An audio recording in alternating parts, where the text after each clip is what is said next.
morning, everybody, and welcome everyone to the George Washington University, to the Elliott School of International Affairs, and to the Seeger Center for Asian Studies, and to our signature Taiwan Studies Conference. I'm Professor Eric Schlussel.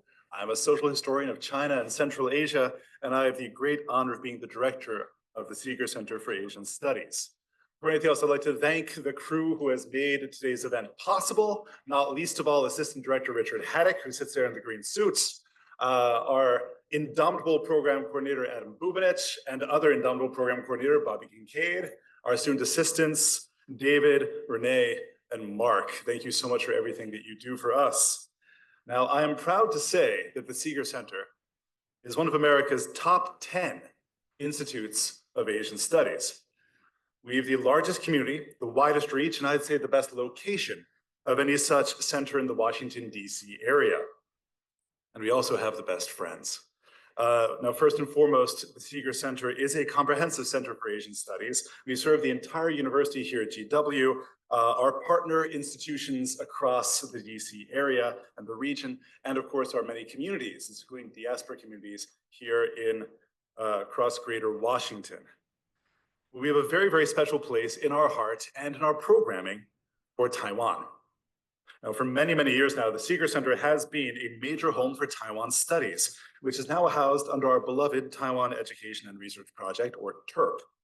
As a result, we are able not only to hold several scholarly events every year on Taiwan, on its politics, its place in the world, its culture, issues of digital governance and activism, but also to support teaching and learning about Taiwan across the university and the region, to fund students and faculty to conduct research on Taiwan, to learn in Taiwan, and to ensure that there's always a home for Taiwan studies here in the heart of DC and Foggy Bottom.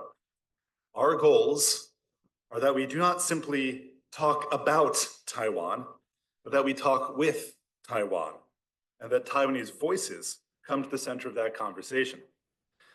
This year, I'm very happy to announce we've secured an additional $100,000 per year in funding specifically for Taiwan programming. So we're going to expand our commitment to Taiwan even further in the coming 5 years.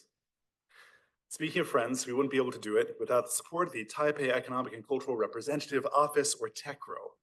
And to that end, before we get the conversation going, I'd like to introduce and invite to the podium the current Deputy Representative of TECRO, Andrea Yishan Yang, who will provide our opening keynote. After the keynote, in the spirit of free and open discourse that we promote at this university, Deputy Representative Yang will be able to take a couple of questions. Now, prior to her current role, Andrea Yang served as Deputy Secretary General and Acting Secretary General of Taiwan's Democratic Progressive Party, or DPP, appointed by Chairperson Lai Ching-te. Ms. Yang was also the former Director of Press and Information for the DPP, where she was responsible for external communications.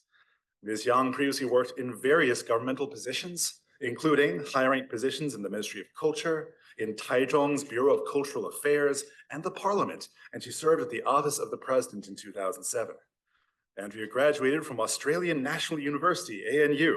She was then awarded the prestigious British Chevening Scholarship and obtained her master's in Politics and International Affairs from Royal Holloway College in London. So please welcome to the podium Deputy Representative Andrea Yishan Yang.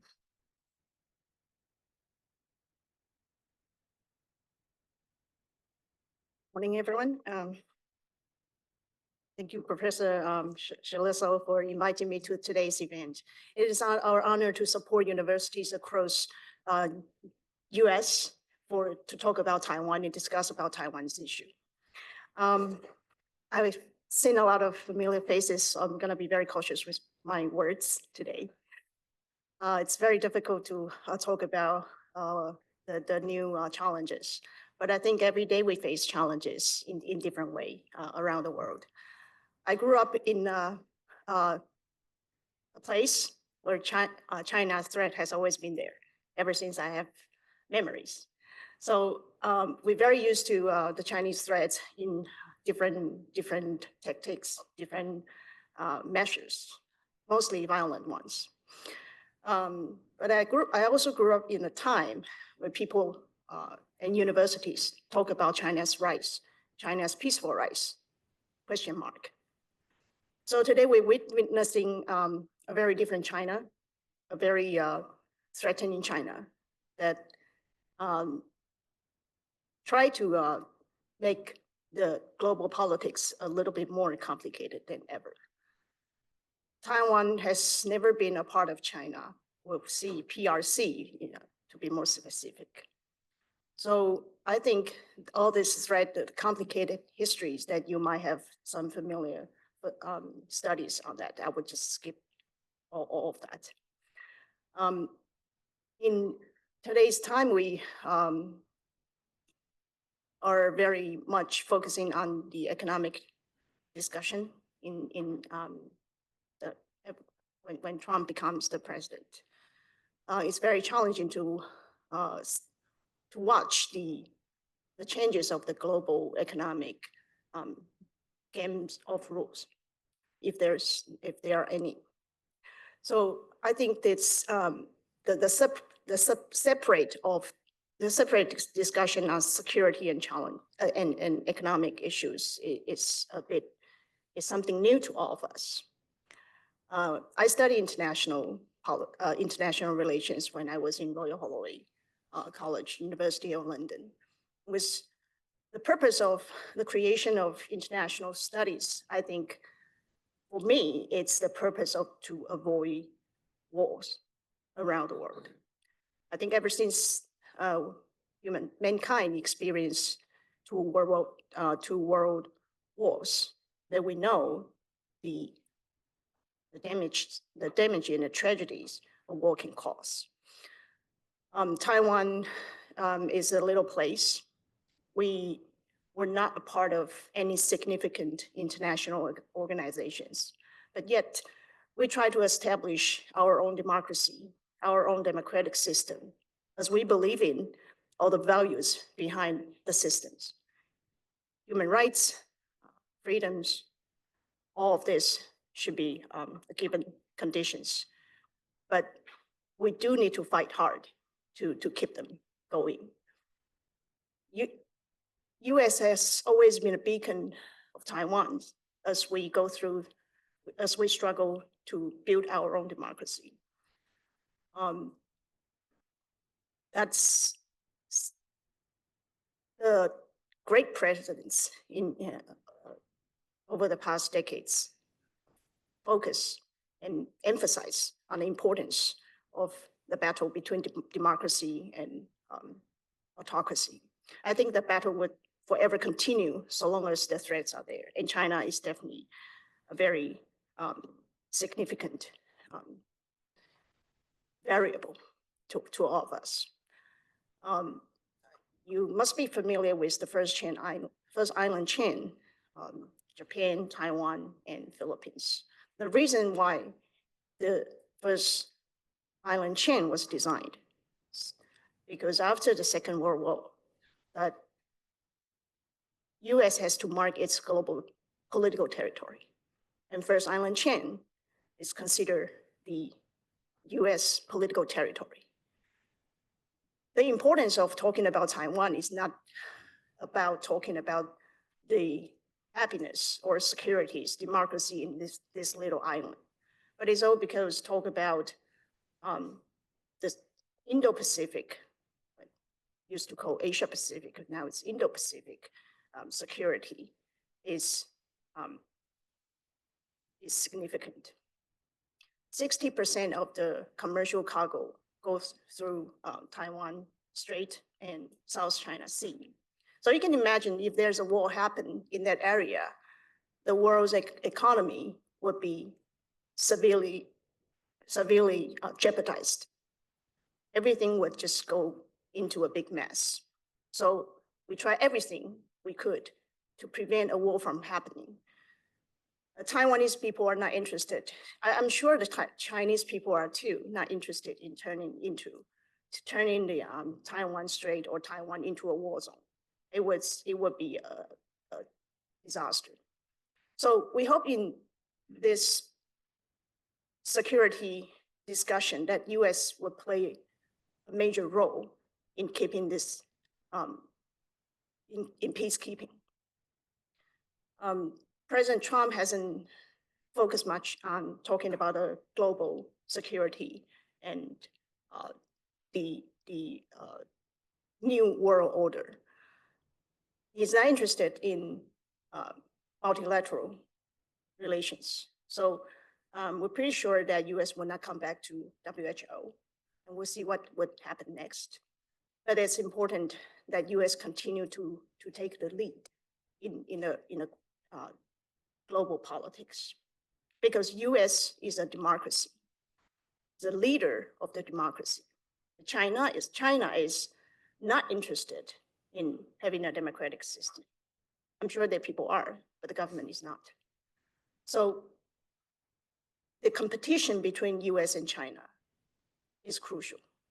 That US has to win, that Taiwan is geographically remote from the US, but we are spiritually close to the US. Share the same value system is very important. But in international politics, we talk about shared the international interest. Taiwan's interest, we have a very, we sometimes don't know what our interests were, because we were trying so hard to just survive. But over the past 4 decades, that we can be proudly say that Taiwan is not only surviving, but we are thriving. All these achievements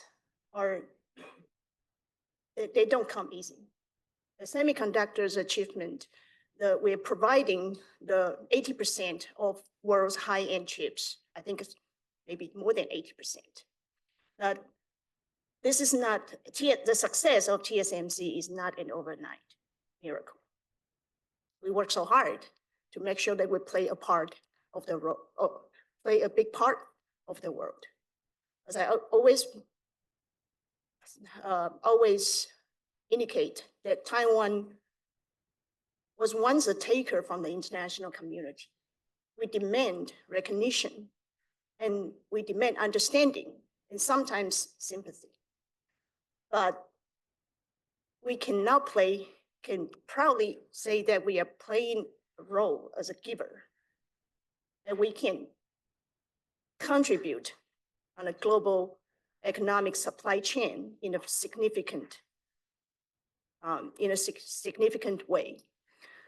So I'll say that today's topic is about the first 100 days of Trump's term. We don't, together with you, we wake up to something new every day. Something new, something challenging, something difficult to deal with, something difficult to understand. However, I think mankind, through mankind's history, that is not the scary part. Scary part is that we do not have the collective will to keep our sanity and collective wills together. That collective will lead us to a better future. And I don't think anyone, I mean, of course, politicians can change a lot of things, but people, from my little experience in Taiwan, that people's power and people's needs and people's desires are more powerful than anything else. So I think Taiwan is, we are island of the free, home of the brave, island of the brave. That is something I think over the past few decades, we can redefine our meanings in our existence and our very contributions to the global politics.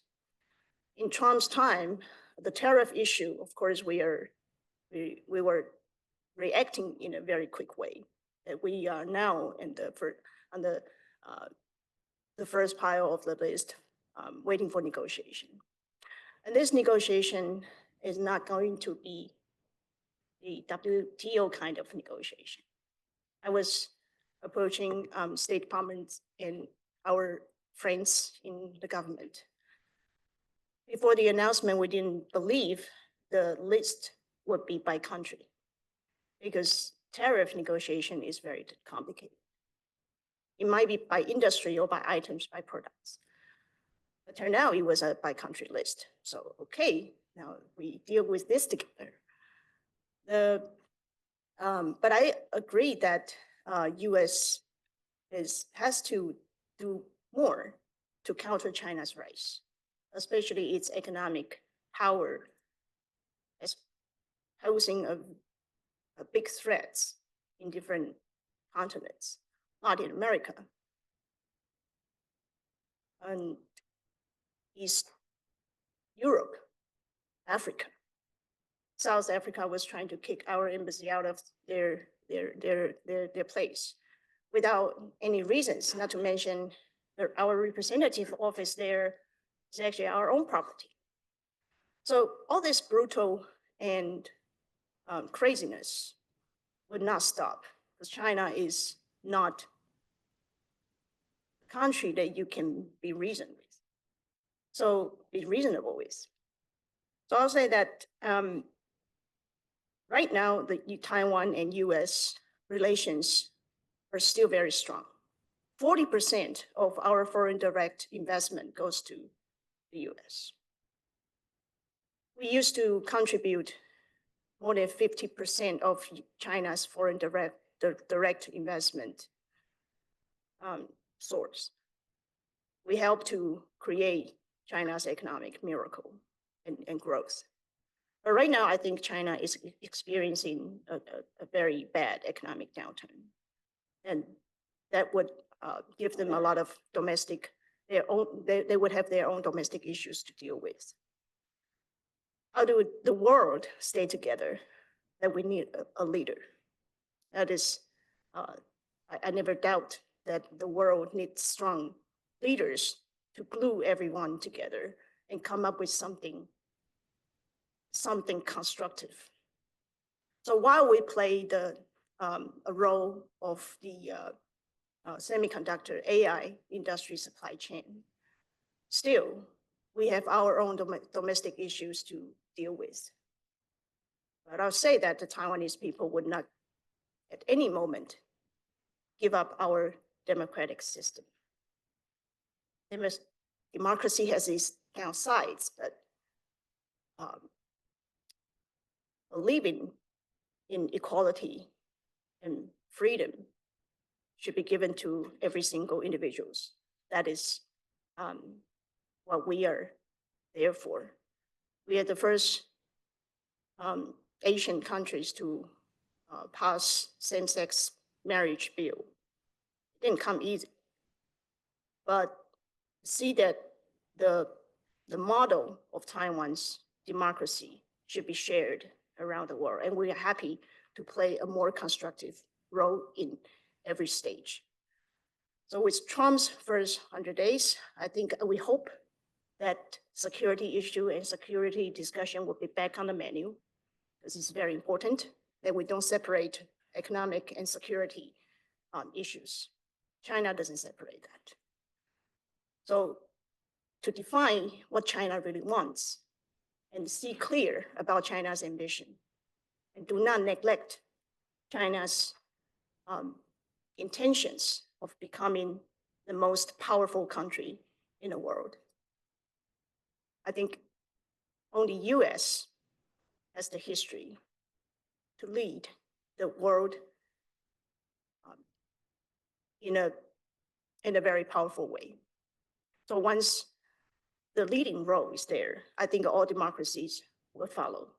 So we hope this Trump 2.0 is putting a lot of efforts to fix US's financial situation.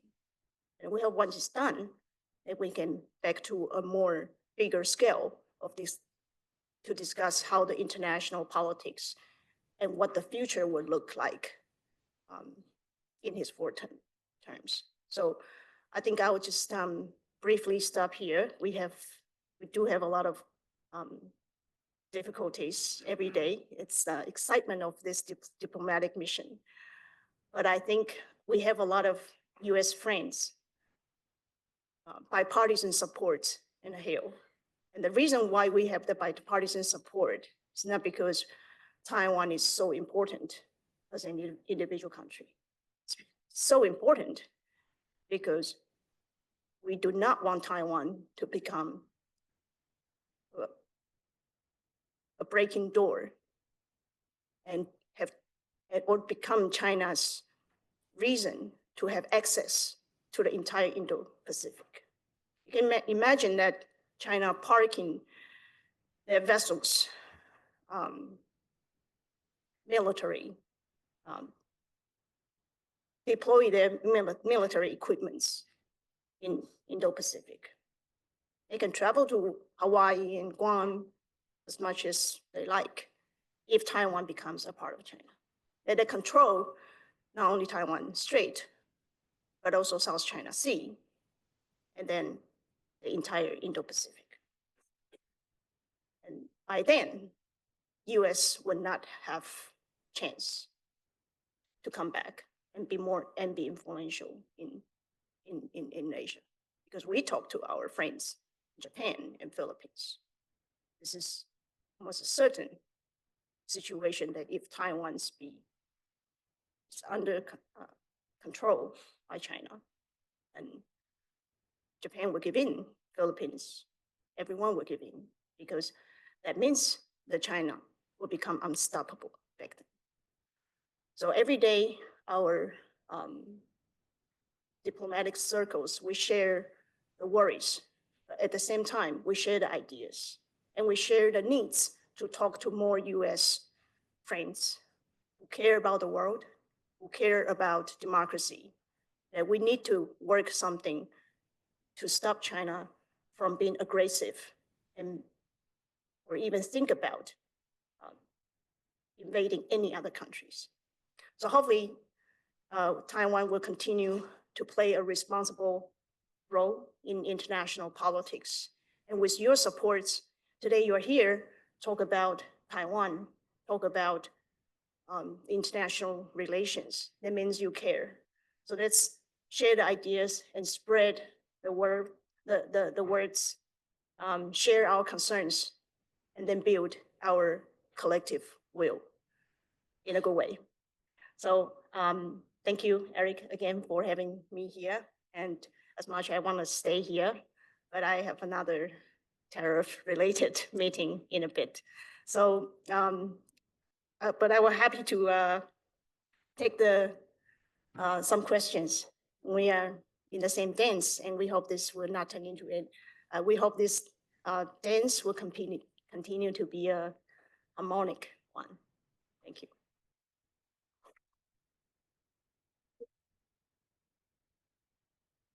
If anyone have any questions, even aggressive ones, it's fine. Oh, no? Yes, please.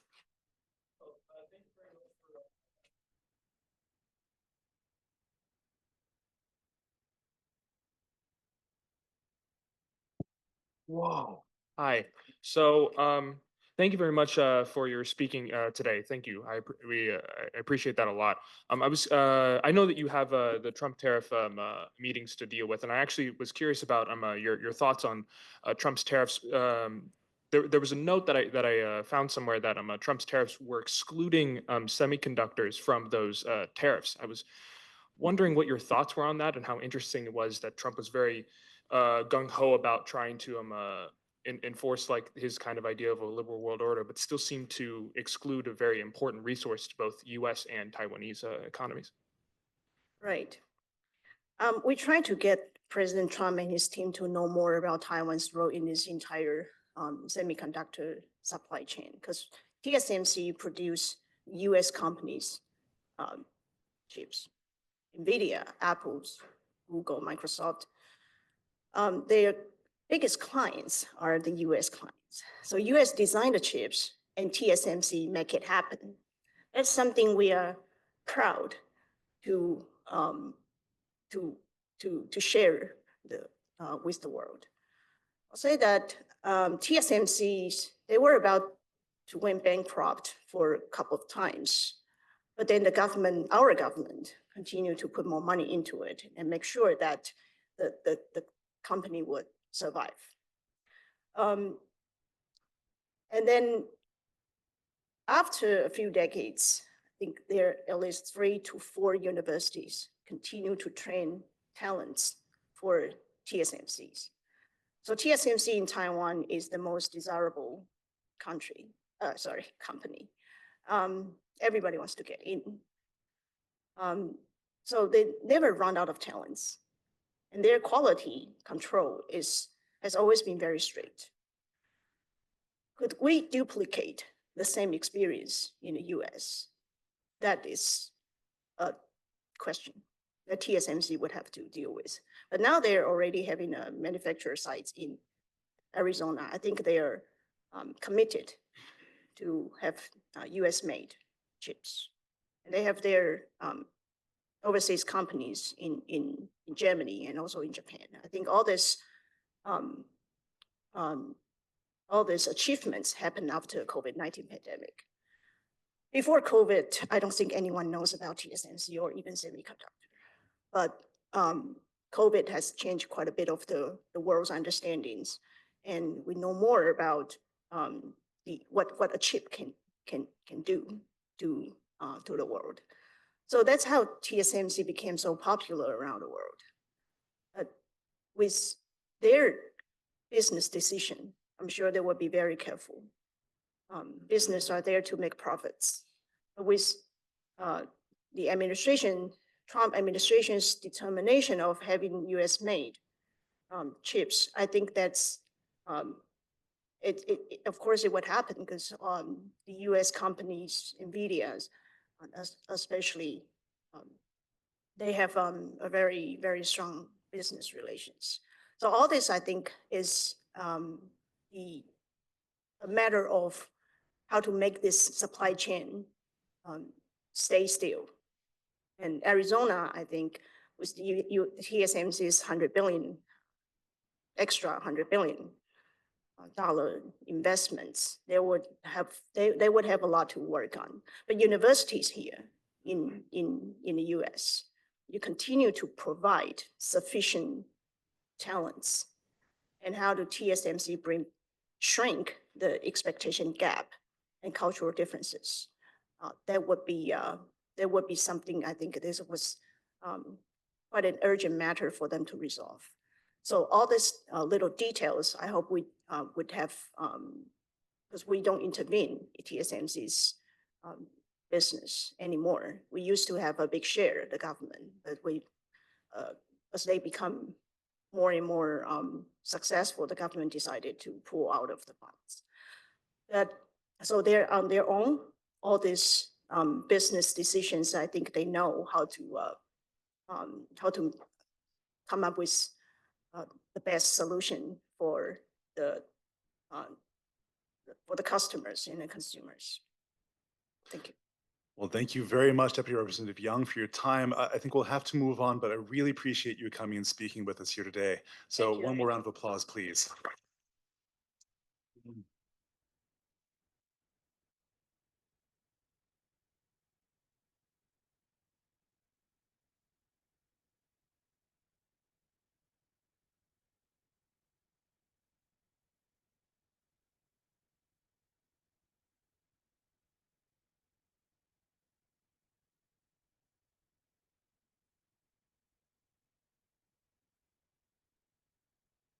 Thank you again so much, Deputy Representative Young, for your remarks. And now we'll get started with our first panel discussion here on the topic of assessing change and continuity in U.S.-Taiwan relations. Briefly, just an introduction on myself. I'm Richard Haddock, Assistant Director at the Seeger Center for Asian Studies, as well as Co-Director of the Taiwan Education and Research Program. And this event is part of our Taiwan Conference series, one of our longstanding public forum series at the Seeger Center to explore, highlight, and debate salient issues in Taiwan affairs. Now, our first panel of this two-panel event is again on the subject of assessing change and continuity in U.S.-Taiwan relations. And joining me, I have three excellent speakers going to unpack and assess the different layers in economic, security, and political ties between U.S. and Taiwan. First, we have Mr. Rupert Hammond Chambers, who was born and raised in Scotland before immigrating to the United States in 1987 and earning a Bachelor of Arts degree at Denison University. As a new graduate in 1991, he worked for Advanced Telecommunication Corporation, managing a variety of clients with business interests in the Caribbean and Latin America. In April 1993, he joined the Center for Security Policy, a defense and foreign policy think tank in Washington, D.C., as the Associate for Development. He began working for the U.S. Taiwan Business Council in October of 1994. In March of 1998, he was promoted to Vice President of the Council, and Mr. Hammond Chambers was elected President of the Council in November 2000. Mr. Hammond Chambers is also a senior advisor at Bauer Group Asia, overseeing the Taiwan practice, and he's also responsible for Bauer Group Asia's defense and security practice. He sits on the board of the Project 2049 Institute. He is a trustee of Friends of Feds College and is a member of the National Committee on United States-China Relations. We also have joining us Dr. John Tai, who is a senior advisor at Premier Consulting, LLC. He is also a course coordinator, MICOM consultant at the Foreign Service Institute of the U.S. Department of State, where he teaches courses on China and Taiwan. For nearly 12 years, he supported the U.S. intelligence community as an open source analyst. Earlier in his career, John had served as an East Asia analyst at the U.S. Commission on International Religious Freedom. He also advised the Foreign Military Studies Office at Fort Leavenworth. He is the author of Building Civil Society in Authoritarian China and has written on China's technological, political, and economic developments, China's maritime strategy, Taiwan's military diplomacy and its external relations, and South Korea's relations with the United States and China. Finally, we have joining us is Tiffany Ma, Senior Vice President and Director of Geopolitics and Communications at the Asia Group, where she leads the research and analytics team and geopolitical practice. At TAG, Tiffany advises multinational clients on geopolitical developments and strategic risks in the Indo-Pacific, leveraging her extensive background in client service and policy analysis. She's testified before the House Subcommittee on Asia and the Pacific on U.S.-Taiwan relations and is frequently featured in U.S. and international media outlets. Prior to joining TAG, Tiffany was a senior director at Bauer Group Asia, where she provided strategic support to Fortune 500 companies in the healthcare, defense, and aerospace and consumer goods sectors. Tiffany previously served as a senior director for political and security affairs at the National Bureau of Asian Research at Washington, D.C., and she remains a non-resident fellow. Tiffany holds a master's degree in public policy from the Harvard Kennedy School, where she was a public service fellow and a Belfer student fellow, sharing her bachelor's degree in international relations and psychology from the University of New South Wales in Sydney, Australia. So we will first start with our remarks from Mr. Rupert Hammond Chambers and proceed onward. All our speakers will speak for about 12 to 15 minutes, and after which we will have a Q&A with our audience, and then we will break for lunch. So without further ado, Rupert, please, you have the floor. Richard, thank you very much indeed, and thank you for including me this morning and with my friends. It's a great privilege. And I would just very quickly, 30 seconds to 60 seconds, I'd just like to recognize very much the history of the Seeger Center, Gaston Seeger. When I started out of uni in the mid-90s, doing Taiwan-related matters, as Richard sweetly pointed out, there were a number of persons in the Taiwan-China space who formulated where we are right now in Taiwan-China policy. Sadly, a number of them are no longer with us. And one of them we lost just last week in Richard Armitage, an absolute giant in U.S.-Taiwan relations. And in the 80s, particularly in the 90s afterwards, post the switch in recognition and the passing of the TRA, there were a great many questions unanswered. And people like Gaston Seeger and Jim Lilly and David Locks and Rich Armitage and Paul Wolfowitz, who's still with us, thankfully. These persons, along with the persons who directly had President Reagan, President Bush's ear and President Clinton's ear, were hugely influential in shaping an environment that a new relationship with Taiwan could be constructed upon. I just want to recognize the passing of Rich. He was a dear friend to some of us. Tiff worked for him when she was at the Project 2049 Institute. His death is a huge loss. U.S.-Taiwan economic relations. Richard very sweetly asked me to come and chit-chat a bit about that this morning, and I'm happy to. Deputy Ambassador Young certainly tilled the soil a wee bit in some of her comments, and they were spot on and really present an open door for me to walk through. Where have we come from in U.S.-Taiwan relations since 2017, and why is 2017 an important point? 2017 is an important point from my standpoint anyway, because it represents a pivotal moment in U.S. relations in the Indo-Pacific, and critically with the Chinese, as we moved from a bipartisan accommodationist policy towards the Chinese, primarily under the presidencies of Mr. Bush and Mr. Obama, to a realist bipartisan set of policies under the presidencies, or the first term as it turned out, of President Trump and President Biden. A seismic event. And parochially in US-Taiwan relations, very important, because doing US-Taiwan relations and working with people like Mike and Garrett and others, we understand that Taiwan policy went from being an issue to being managed to an opportunity to be embraced. And that was a huge shift. And we moved into a permissive environment in respect to engagement with Taiwan. Not in totality. We always want more, don't we? Of course we do. But overall, the shift is enormously significant. And that was true, absolutely, in economic relations. And it also came with several points in that period from 2017 through until now that allowed the economic relationship with Taiwan to keep taking steps up. The first, of course, was dreadful COVID and the supply chain disruptions that took place as a consequence of the global economy being shut down. I think most vividly, although not exclusively, in the auto industry, where automobile companies were screaming at Taiwan to produce chips so that automobiles could be produced.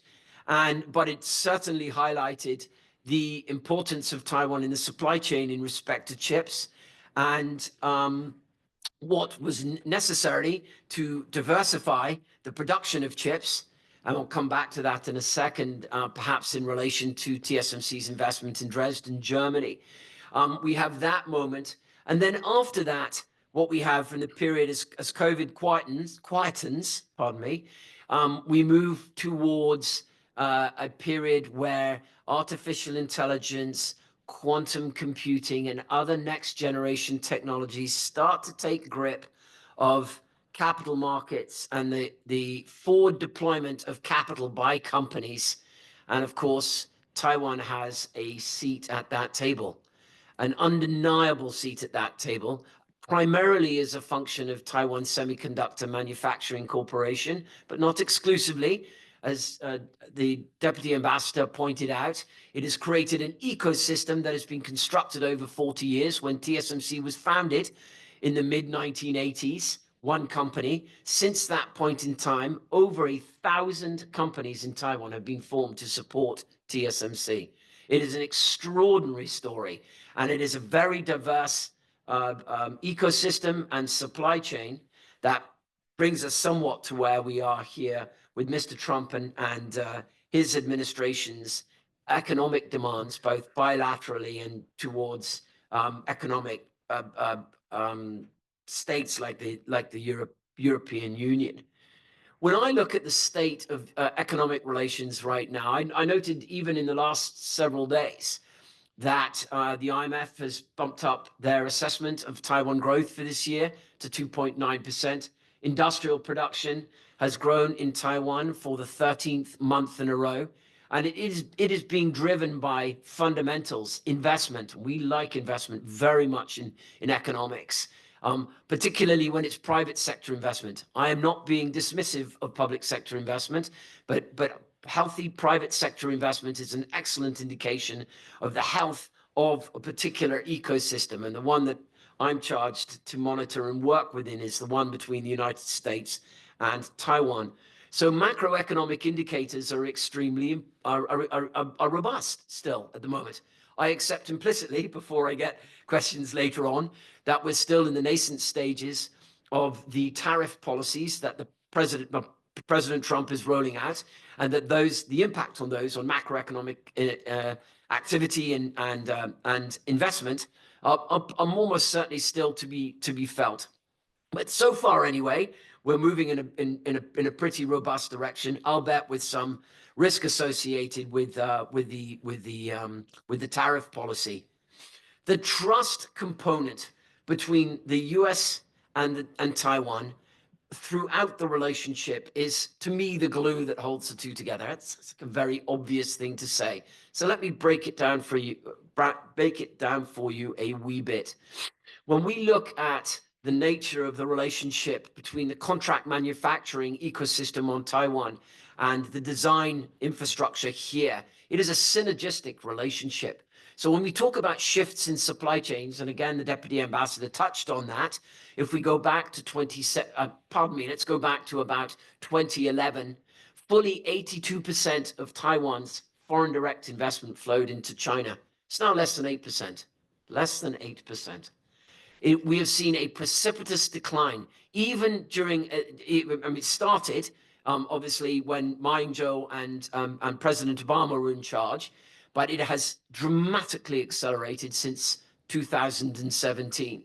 And that is companies looking at the economic environment, but also critically what's happened since 2017 is that geostrategic interests have pushed into a sector, the technology sector parochially, and then generally the general economy in a way that, as Maurice Jung noted when he spoke at the Tulin event in 2022 in TSMC's Tulin event in Phoenix, Arizona, when he noted that cost and convenience were no longer the only considerations within the supply chain, that geostrategic interests would now play a major role in the deployment of capital, and that would have a dramatic impact on profitability, on research, on development, on innovation. And I'm not necessarily suggesting positively either, candidly. The supply chain ended up where it has because that's the most efficient place for it to be. However, as we understand, there are dislocations that can come about within the supply chain, whether they be COVID, pandemic related, act of God, if you wish to put it that way, or what we fear greatly in our space, act of China, and the possibility that the supply chains may be disrupted, and how we can distribute critical manufacturing into key areas in the world. Most importantly here, of course, for President Trump and his colleagues, because they represent the United States and lead the United States, critical areas to base manufacturing here in the United States. So if we look at this issue of trust was built, again, as the Deputy Ambassador noted, in relationships that TSMC has with NVIDIA and Apple and AMD and Qualcomm and Google. They're all there. AWS, they're all there. Those trusted relationships, when companies, let's just stick with NVIDIA for a second, but this is true for all of them. When they design a chip for manufacturing, they don't do it over here and TSMC is waiting over here for that design to come about. They do it together. It is TSMC's platforms in the technology space that NVIDIA click into, and you've got engineers on both sides moving the research and development process forward so that when it reaches the point in which the chip is ready to be manufactured, TSMC is completely integrated into the process so the manufacturing can take place. That is trust that's built over years. So if you wanted to dive in a wee bit into why Intel has got into such distress at the moment, one of the problems with that is as Intel looks at potentially moving more aggressively into the contract manufacturing space, it's hard to crack into trusted relationships that have been built over decades. Even if Intel might do a good job, you're still dealing with relationships that have been built over a considerable period of time and that are virtuous in nature, that when you look at prior to what's happened to capital markets after, what did the president call it, Liberty Day, or forgive me, I forget the nomenclature he used, but sorry? Liberation, pardon, thank you, Richard. Prior to that, capital markets had been buoyed considerably by AI focus and quantum computing, next generation. That trusted relationship is very key. But let's just fast forward even to last week when we had an announcement from AWS about investments in Dallas and Houston in conjunction with, not surprisingly, Foxconn and Wistron, two of Taiwan's, well, Foxconn is the largest systems integrator in the world, and Wistron, which is a spin-off from Acer, is also one of the largest systems integrators. Even though they're not doing that in Taiwan, which prior to the Trump administration may have happened or may not, we don't know. It's kind of But what we are seeing it here in the United States, but it's the same trusted partnership. So what I really want to hammer here is that even though there is enormous geostrategic pressure being brought on supply chains at the moment, and that I wouldn't even argue that this started when President Trump was re-elected as president. I'm actually making the case to all of you that this process really started in 2017 when China policy shifted and real pressure started to be exerted on the supply chain. And you started to see this shift. And if you look at forward deployed CAPEX for the large multinationals, you can see that. And if you look at aggregated outbound investment, such as the Ministry of Economic Affairs in Taiwan produces, excellent resource for the students in here, by the way, if you're doing research. MOEA's data is spot on, really, really good for looking at supply chain movement. You can see those trusted relationships continuing. And I think that is, I don't think it's a positive, but I think in U.S.-Taiwan relations, it's certainly a positive, but it also speaks to the pressure within the system and the fact that the companies are going to remain well partnered. So I'm going to stop there and then just quickly give you a couple of minutes on where we are with the tariff package and U.S.-Taiwan relations. The Deputy Ambassador touched on it a wee bit, but this is a sort of state of play right now. The Lai administration, with some foresight at the turn of the Western calendar year, put the vice premier in charge of a working group, an interagency working group in Taiwan, to formulate a response should the Trump administration roll out a substantial tariff policy. Well, we got that, didn't we? We all know that. But Taiwan had been working on their package for some time, and they also critically recognized that it wasn't just going to be about tariff and non-tariff barriers. It was going to be about investment. There needed to be a security component. So what we have seen, some of it has already come out, which actually is quite smart, just to keep chumming the waters, if you will. What we have seen over the last 3 months from the Lai administration is a series of announcements or signals of what they're going to ultimately present as an aggregated package. It's all TSMC's chair, C.C. Wei, come. We had that $100 billion announcement in the White House. Please note that it was always TSMC's intention to build 6 fabs in Phoenix, Arizona. So actually what we got was simply those last 3 fabs. There was an accelerated announcement. Whether that will actually result in accelerated investment, actually poured concrete and steel, we'll have to wait and see. But TSMC's plan was always to produce a gigafab in Phoenix, possibly more in the future, but into the 2030s. That's what they're looking at. Oil and gas. As you all may know, Taiwan is investing heavily in LNG. Up to 50% of energy consumption will come as a consequence of LNG. They can and will be buying a great deal more oil and gas from us. Agriculture. Expect to see some pretty big agricultural buying missions this summer.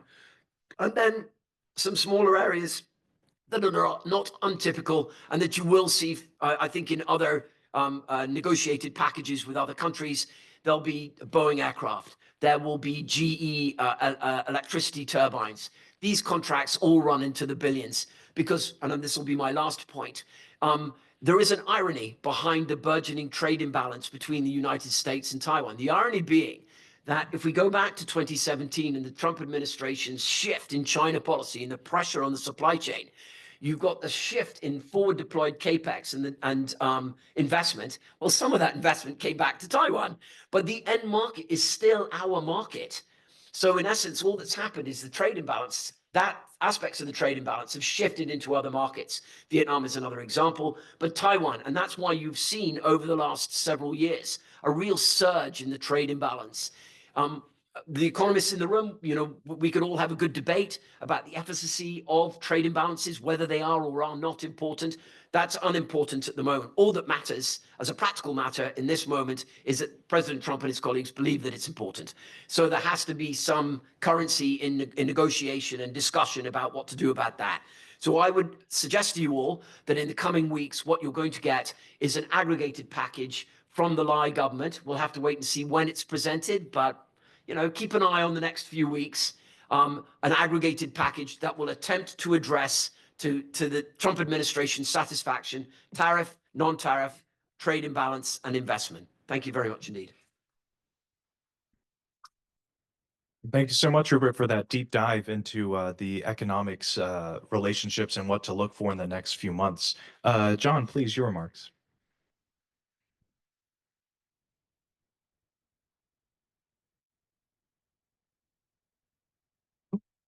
Should be Working? should be Are you switching? yeah, you're good. Right. All right. You can tell I'm not the most technologically savvy person here.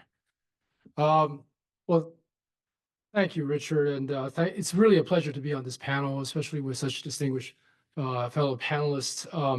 And I definitely look forward to the conversation as well as the panelists this afternoon as well. And I see some familiar current faces, current and former students. So if I repeat anything you already heard, just kind of doze off. It's okay with me. So Rupert gave a really good overview about the economic and trade side of things. And my assignment this morning is look at the security side, which, I think everyone who's been watching Taiwan for a long time knows that security is a key pillar, if not sometimes a central pillar in U.S.-Taiwan relations. So I'm looking at that, and I'm going to really focus on really the past 100 days. That's kind of the point of this conference. We can go very much at length in talking about the history and the context and things like that. Hopefully that will come up as in the conversations that will follow, but I will focus exactly on the activities and actions that I see as important coming across from both Taiwan and the United States over the past 100 days.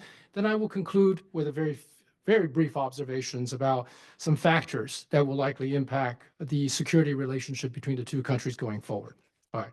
So let me just start with this, just by simply pointing out something that I think is probably pretty obvious for a lot of the people here in attendance, which is that U.S. administrations have long criticized deficiency in Taiwan's military preparedness. I don't think that's a controversial statement. That's been going on for many, many years, and it's been across various U.S. administrations. And in general, those criticisms, I think, have targeted three areas: Taiwan's defense budget, military strategy, and PRC influences within the Taiwanese military. So put simply, U.S. security officials and analysts have criticized Taiwan for lacking an adequate defense budget and the right military strategy to address the military imbalance across the Taiwan Strait, which has been growing because of the PLA's modernization. And of course, we've seen put it on public display with this normalization of military activities in the region. In addition, it is well known that the Taiwanese military has been susceptible to PRC influences, and this is a perennial concern among U.S. military intelligence and counterintelligence officials. So those are the criticisms that I think, to me, are the three major areas of concern. Now, under President Tsai Ing-wen, the Taiwanese government have made important efforts to try to address these and other issues, or in general, military preparedness issues. Some of the things that she has done include extending the length of mandatory military service back to 1 year, boosting expenditures. And I think one of the things that probably she doesn't get as much credit for, but is worth thinking and notable, is bring a new awareness, greater attention among the Taiwanese public about the need to be military prepared, about the defense, the security threat that that PLA poses to Taiwan. But with all that being said, I think it can also be said that generally her efforts have generally not addressed, or under her administration has not addressed, these three areas that I've just mentioned. On the other hand, the Lai administration, President Lai, who was elected last year, inaugurated in May last year, and I think that if we look at the administration, they have made a very explicit set of efforts to try to address these three areas of concern. So let's take a look at how that's, at least the way I view it. So first of all, in the past 100 days, with respect to defense budget, and I would point you to the 2025 Quadrennial Defense Review that the Taiwan Ministry of Defense had released back in March. And it explicitly stated that the Taiwanese administration is committed with an intent to increase the defense budget to 3%, which I think is important because Taiwan's defense budget has been hovering around the 2.5% mark for many, many years. And it's always been a very difficult, for a lot of various reasons, to be able to break that. So making this commitment, I think is an important commitment, even though it doesn't necessarily satisfy everyone's expectation. We've heard recently expectation as high as 10%. Personally, I don't think that's very likely. There are a lot of factors, including institutional factors, political factors, that's domestic to Taiwan. Also, the fact that Taiwan is an advanced economy with very serious and understandable socioeconomic welfare requirements. And so all of those things means that, again, I'm not going to dwell too much on that. We can have a conversation later on that one. But I do think at the end of the day, this commitment in an official defense document about a 3% defense budget increase to 3 defense, I think it's notable and it's worthwhile. I think it's considered an important step forward. Secondly, in terms of military strategy. So again, if you look at the 2025 Quadrennial Defense Review, more than any of its previous versions, this particular one adopted the contents of the overall defense concept. For those people who have followed this, I think you should be familiar with this. This overall defense concept, or ODC, the strategy emphasized certain components, such as asymmetry, survivability of forces, denial, homeland defense, among other things. And this concept has been championed by Admiral Li Ximing, who is the former chief of the general staff under President Tsai Ing-wen. And he even wrote a book about this a couple of years ago. For those of you who are interested, for my students, you can pick it up. It's in Chinese. It'll be a great way to build up your Chinese language skills. And he basically goes into elaborate details about the concept. And the most important thing to bring this up is because the concept, the ODC, is very widely supported by U.S. defense officials, defense analysts, as something that's more suitable for Taiwan in addressing the military issue contingencies and imbalances across the Taiwan Strait. Thirdly, around the same time, just before the QDR was released for this year, President Lai announced that he has intent to reinstate the military court system. If any of you knows anything about Taiwan's history, you can understand how significant this move is, because the military court system was used, and I don't think this is too controversial to say this, as weaponized by the former authoritarian government to suppress human rights, to attack or to repress the regime's opponents. And so in 2013, when the last KMT administration basically abolished the institution, it was widely supported by the DPP, the current ruling party. So him making this move, I think, signals a couple of things, especially given his party's history with respect to this system. One, recognizing that there are some serious military changes, serious security threats, and therefore there might be need to take some extreme circumstances to address those threats. So again, and also with this military court system, it addresses the PRC influences within the Taiwanese military, which has been a perennial concern. So I think, if you look at these 3 things, right, there's addressing some efforts to address perennial concerns by the United States. Now, in addition to this, again, pointing to the QDR, there's inclusion in this latest edition, a section devoted to Taiwan's security ties to the United States. As I mentioned, U.S. security has been a long time enduring pillar of U.S.-Taiwan relations, not surprising, but it's not very much featured, has not really been featured in Taiwan's defense reports. But this one, there's a particular section. The section arguably offers very few details, but I think the political symbolism is unmistakable. So now, to be fair, these are all declaratory statements and commitments. We haven't seen, they have yet to be carried out. We'll have to see how it's going to be carried out. But I do think that there are some indications already. The Lai administration has been in power for a year now, a little bit over a year. There's some past indications from their past activities that have shown that they are sincere about these efforts. I think one example of that is the last year's Hangguang military exercise that was revamped to reflect a more realistic scenarios. Again, that was a persistent concern that these exercises were not being really addressing reality across the Taiwan Strait and Taiwan's realistic defense needs. But last year, we saw some changes to try to be more reflective of that realistic. So I think these are indications that if you look at the current Taiwan administration, they're making a good faith effort in trying to address these concerns, especially U.S. concerns, which is Taiwan's biggest security guarantor. And that's something that they have done over the past 100 days. So let's kind of switch over. That's the Taiwan side. Let's take a look at the U.S. side of the ledger. So there are two notable developments, and I'm sure those who are following, you've been following this as well. You know this as well from the first 100 days of the second Trump administration. First, the State Department's removed the statement that it does not support Taiwan independence.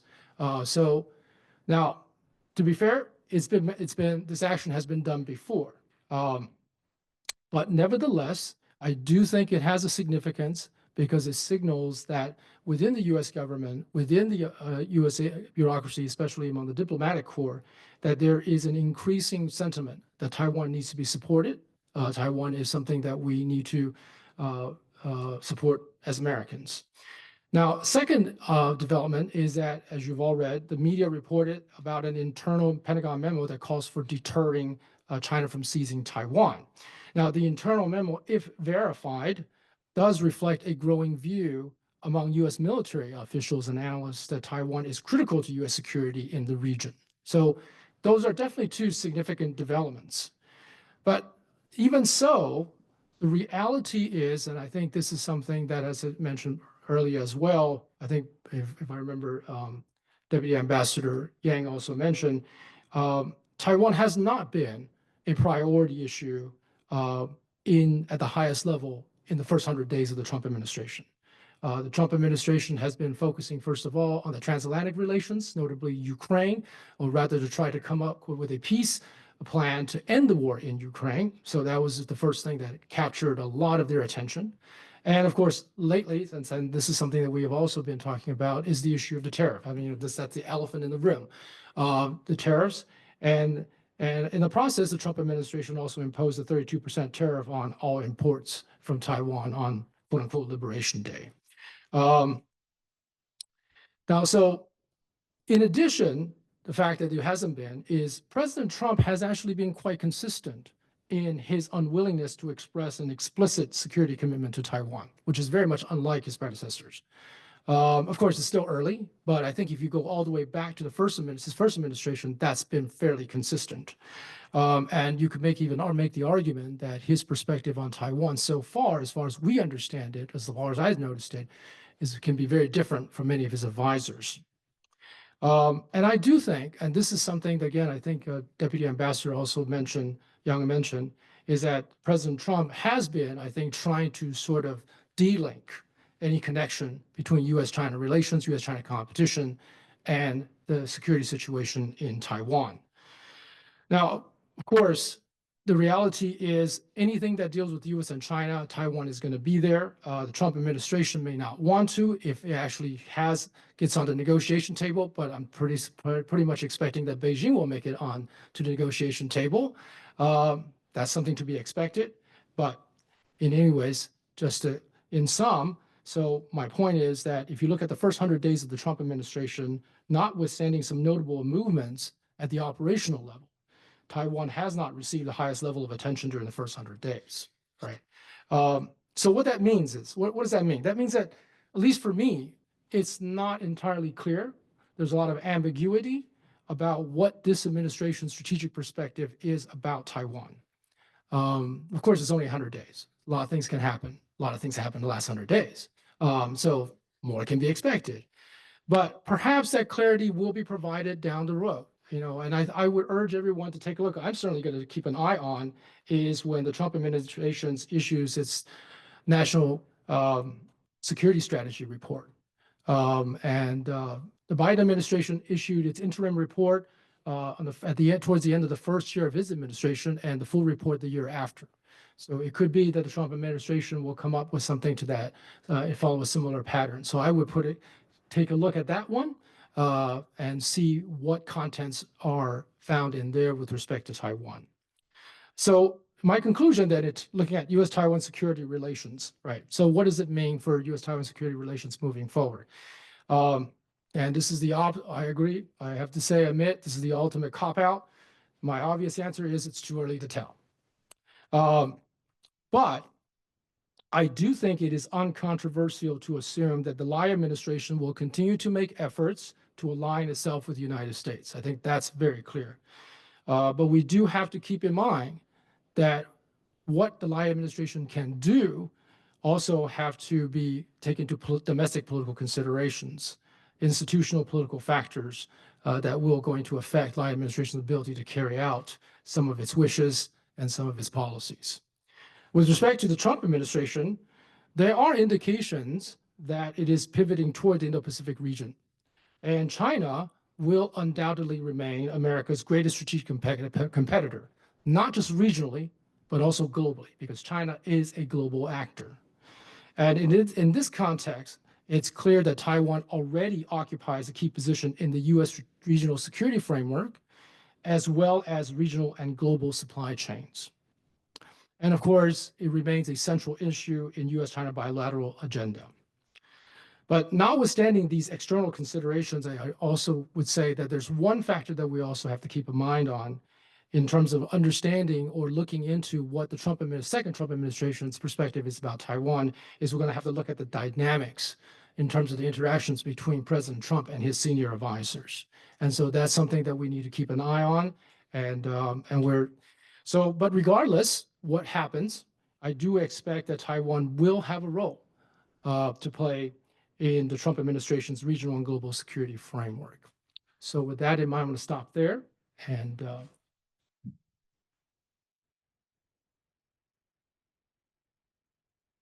Thank you, John, for those remarks. And Tiffany, well, please, with your remarks.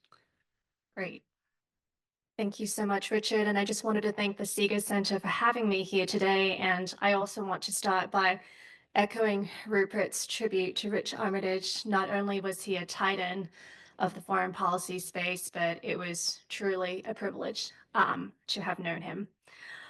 So today, Richard has asked me to speak about the first 100 days of the administration, and I kind of want to pick up actually where John left off, which was, you know, in the first 100 days, we've seen this administration being very decidedly focused on domestic issues. So we've seen a lot of executive orders and movements on things like government efficiency and immigration. And insofar as sort of external facing policies, we've kind of seen the emphasis on Ukraine as well as the Western Hemisphere, which leaves a lot of uncertainties and questions when it comes to the Indo-Pacific.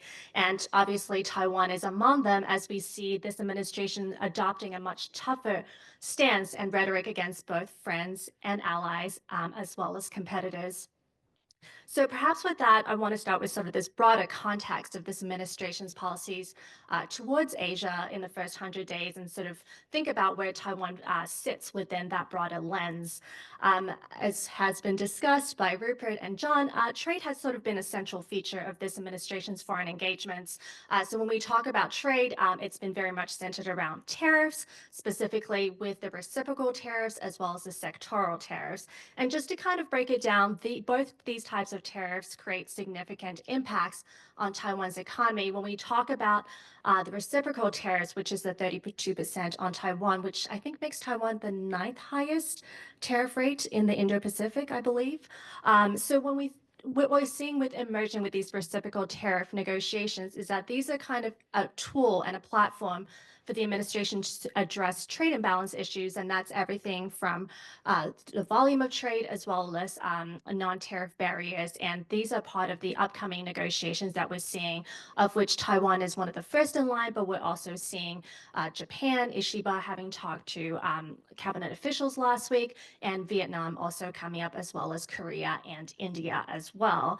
So Taiwan has been sort of lumped in with this large group of global countries that the administration has been targeting for imbalanced trade. And the fact that Taiwan is one of the early ones to initiate conversations, I think reflects on the significance of the U.S.-Taiwan trade relationship. When it comes to sectoral tariffs, so we've seen these rolled out for steel and aluminum as well as autos.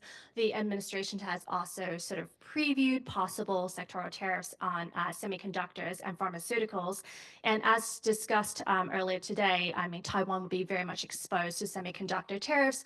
Right now, the administration, the Department of Commerce, is initiating a review on what the semiconductor tariffs could look like. And once we find out a little bit more about that, that would anticipated be the subject of future U.S.-Taiwan tariff negotiations as well.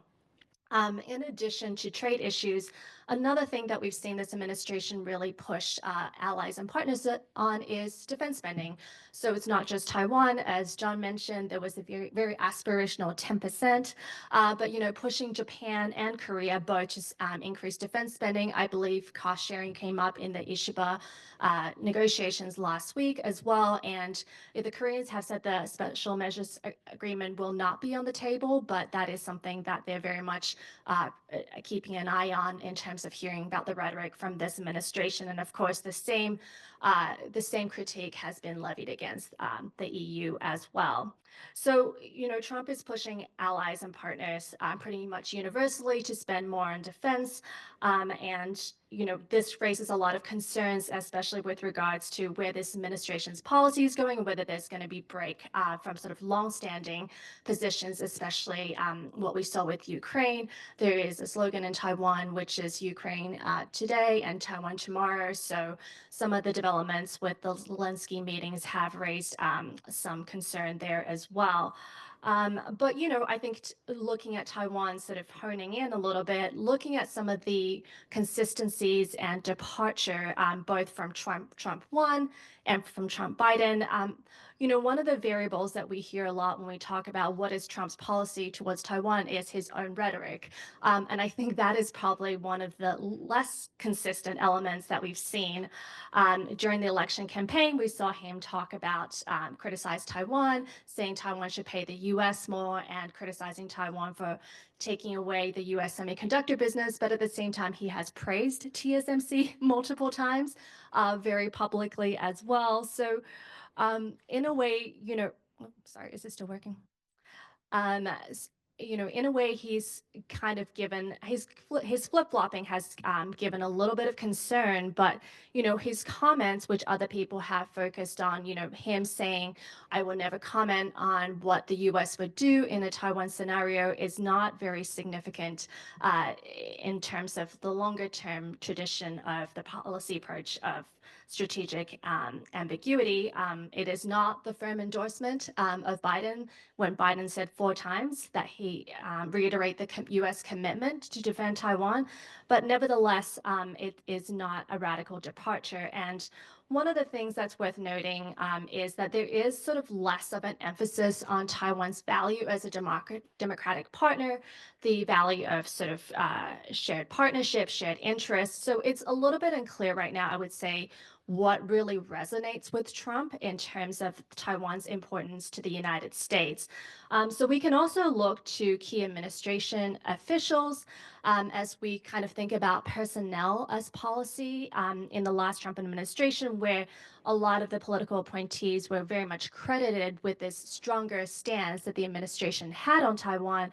And we've seen fairly positive comments from people like Rubio and Hegseth. Rubio has said that the administration is against any sort of changes of status quo and whether that's compelled or forced change.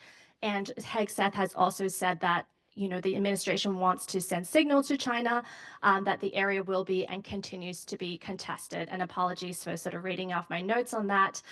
Just want to make sure I get the wording right, because it is a fairly significant emphasis on not only sort of U.S. support to Taiwan, but we're no longer seeing sort of rhetoric about changes of status quo by either side, and an emphasis on placing greater attention on China and what it's doing to change the cross-strait status quo.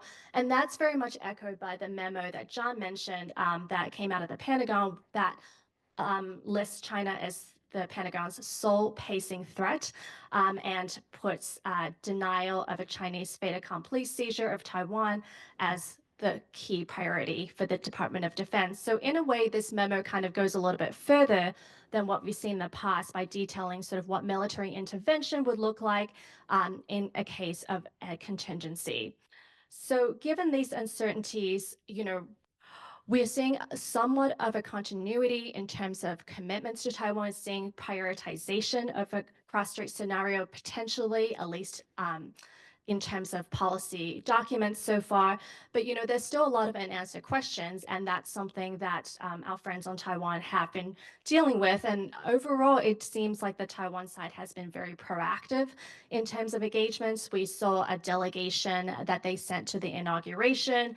We've seen a Ministry of Economic Affairs delegation ahead of the tariff announcement to try and discuss the issue with the U.S. government. We've seen other delegations to try and reinforce U.S.-Taiwan ties. And of course, that President Lai had the op-ed in Bloomberg that talks about U.S.-Taiwan cooperation as well. And Taiwan also hosted the Alaska governor to also discuss LNG as well.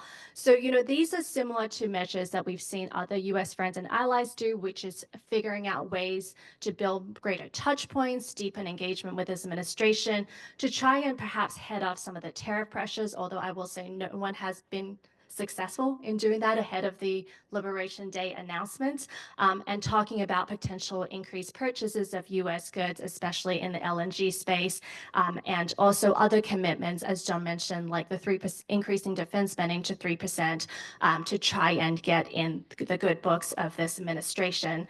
But we can't have a conversation about Taiwan without talking about domestic politics, and of course that is a factor in terms of how the Lai administration it can deal with the United States. As we know, the DPP does not have a majority in the legislative yuan, so we've seen them. This could be a potential issue when it comes to defense spending, which has to go through the LY, where they've been criticized for spending and other issues. We've also seen them being criticized over the handling of trade negotiations, which is, again, a trend that we've kind of seen across other governments in Asia, where the opposition is very critical of the administration's ability to handle tariffs and not being able to head off the tariffs before they were announced. We've seen sort of comments from the KMT, especially KMT leaders, who are criticizing that Lai was not able to have success yet in the tariff negotiations. But I think the tenor of this will change as the negotiations unfold. So in terms of thinking about the rest of the Trump administration, because we're only 100 days in and we have quite a long runway to go. I'm with John on team time will tell. But that said, not trying to sort of downplay the uncertainty for Taiwan, given that the stakes are so high, but I do want to present that there is very significant uncertainty for U.S. friends and allies across the region, especially as tariff negotiations unfold, especially as we learn more about this administration's policy towards China as well. So one thing that I think we'll keep seeing is perhaps, a continuity of rhetoric from the Trump administration cabinet officials, but perhaps comments from Trump himself that may, be a little bit more off the cuff at times. So I think this is a dynamic that we'll see. And, I think that creates a lot of uncertainty for observers in terms of, who is driving the policy and whose remarks are ultimately an indication of policy direction as well. A few watch points in this sort of very complicated geopolitical environment, with the trajectory of where things are going with deepening U.S.-China competition, there's potential for sort of erosion of certain elements of the regional order, the longstanding things that we've taken for granted, institutions and values, and as well as we're looking at a world that is facing greater sort of geoeconomic fragmentation, as well as result of sort of breakdown of some confidence in free trade. So a few watch points, I would say, that we for the next 3+ years, perhaps. what are going to be the outcomes of the reciprocal tariff negotiations, as well as any negotiations over sectoral tariffs? And for Taiwan, where do they end up after the tariff negotiations? Do they end up at zero? Do they end up at something higher? And, where does the outcome sort of fit in with other U.S. friends and allies? If we do end up in a situation where Trump does meet with President Xi Jinping to discuss tariffs, or sort of negotiate a deal, as I think the aspiration is, how is Taiwan treated in that conversation when we know that Xi Jinping will inevitably bring that up? And I think the last watch point is also, we see this rhetoric about China sort of being the pacing threat, but what measures are we going to see? What changes are we going to see for the U.S. to respond and orient itself to prepare to anticipate that threat? So again, I think time will tell. We're only 100 days in. There's sort of generally a lot of uncertainty, both for Taiwan as well as for other countries in the region. So I'll leave it there and look forward to answering any questions.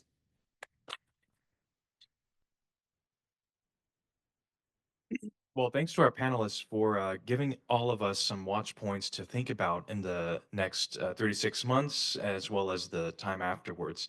So in the interest of time, and we've got lunch soon after, I'm just going to go straight to taking questions from the audience. When you are given the chance to speak, please identify yourself, and there are speakers and microphones in front of everyone. If you just press the microphone button in front when you're asked to ask your question, please speak into the microphone. Do we have a question from a student in the audience? Welcoming any current students? Yes. I'm Jeffrey Kuo. I'm from GW Department of Economics. I'm currently a PhD candidate here. So thank you for all the panelists for today's sharing. I thought it's very inspiring. And this question is direct to President Helmut Chambers. So I was thinking that one of the reasons that Trump administration chose to impose reciprocal tariff is to try to reduce the trade deficit between the U.S. and the other countries, right? But like as an economist, I'm just kind of surprised that most of the policymakers are considering the tariff as the primary tools, or most people are discussing the tariff as the policy tool. So if we think outside of the box a little bit, trade deficit or trade surplus by definition is actually the differences between the exporting goods and the importing goods. In this sense, like from your experience as a president of the U.S. Trade and Commerce Bureau in Taiwan, can you provide some of the things that you will suggest to Taiwanese government that is there like anything that you can incentivize the Taiwanese consumer to buy like U.S. goods or services a little bit more in the future? Thank you. Everybody calls me Rupert, so please feel free. All right. So I understand implicitly that the club that the Trump administration is using is tariffs, right? And regrettably, I would argue, I'm sure others would as well, that clubbing people that are naturally your friends is not necessarily a good idea if you want to try and get something from them. And there's a lot of clubbing going on at the moment. And if we look at it in respect to Taiwan, well, Taiwan is caught, I would argue, in a unique situation because its sovereignty is so intertwined with its relationship with the United States, and the necessity to maintain a good relationship puts a great deal of leverage into the U.S. side of the situation that Taiwan finds itself in at the moment. I did try in the latter stages of my opening comments just to note that when you talk about how to persuade in respect to procurement, frankly, it has to come from the government, and that's what I was sort of hitting. I think you're right. The notion of the importance, the efficacy of the trade imbalance is one that we could really debate whether it is in fact important at all. But all that matters at the moment is that the Trump administration believes it's important. So the Lai government, when they step forward, and they will soon, with their aggregated comprehensive package, will have an effort to persuade the Trump administration that they understand that they feel it's important, so that they will then look to buy more things from the US, but it will come from the government, candidly. And it will be, like I mentioned, it will be energy, it'll be agricultural products. Taiwan, by person, is a huge procurer anyway already of American agricultural products, but it will be more of that. Also, interestingly, watch for this. I think you'll find them play a little bit cute with it too. I think they will look to buy things that the Chinese are cutting off. So watch, but China sent 2 Boeing aircraft back. I don't know if any of you caught that in the news. Watch for things like that. I think Taiwan might actually try and play a game more along the lines of the ones that the Trump administration like to play. Agriculture will be another one. Soybeans, I believe, is another one that Chinese are cutting back on, if not severing altogether. Watch for them to push in that area, but it will be government driven. How to persuade the individual members of society? Well, that's a tougher sell. But Chinese petroleum and Thai power are primarily the controllers of Taiwan's energy grid, right? Consumers just consume the electricity when they turn the light on and off. They're not really making a decision of whether the LNG should come from Qatar or the Aussies or the States. Yes, of course. Thank you so much for your question. Looking at the clock, and I know that we're keeping all of you from lunch as well as socialization, I will just take one quick question and then we'll transition to lunch. So do I have one last question from the audience? Mike, please. Thanks for the presentations. I want to follow up a bit on Tiffany's point about domestic politics. Certainly, domestic politics have had a big impact on defense spending possibilities. I wonder if you'd want to talk a little bit more about what that's meant. The 3% target by President Lai is under great pressure because of the LY's refusal, the freezing of the budget. Wonder where that's going, and maybe you could explore that a little bit more. Thanks, Mike. Always with the easy questions.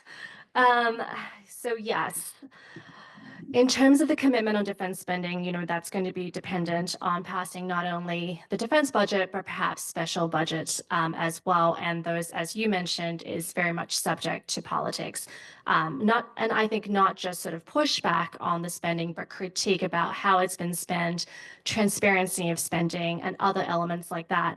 I will say, the defense spending, it does appear to be a major concern for the Trump administration at this time. So achieving any kind of bipartisan consensus in Taiwan, as difficult as that might be, I think it's something that would very much help Taiwan's position going into conversations with Trump, not only with tariffs, but in subsequent conversations and engagements over the next 3 years and 9-ish months. But I think Rupert can probably give you a much more in-depth answer on that.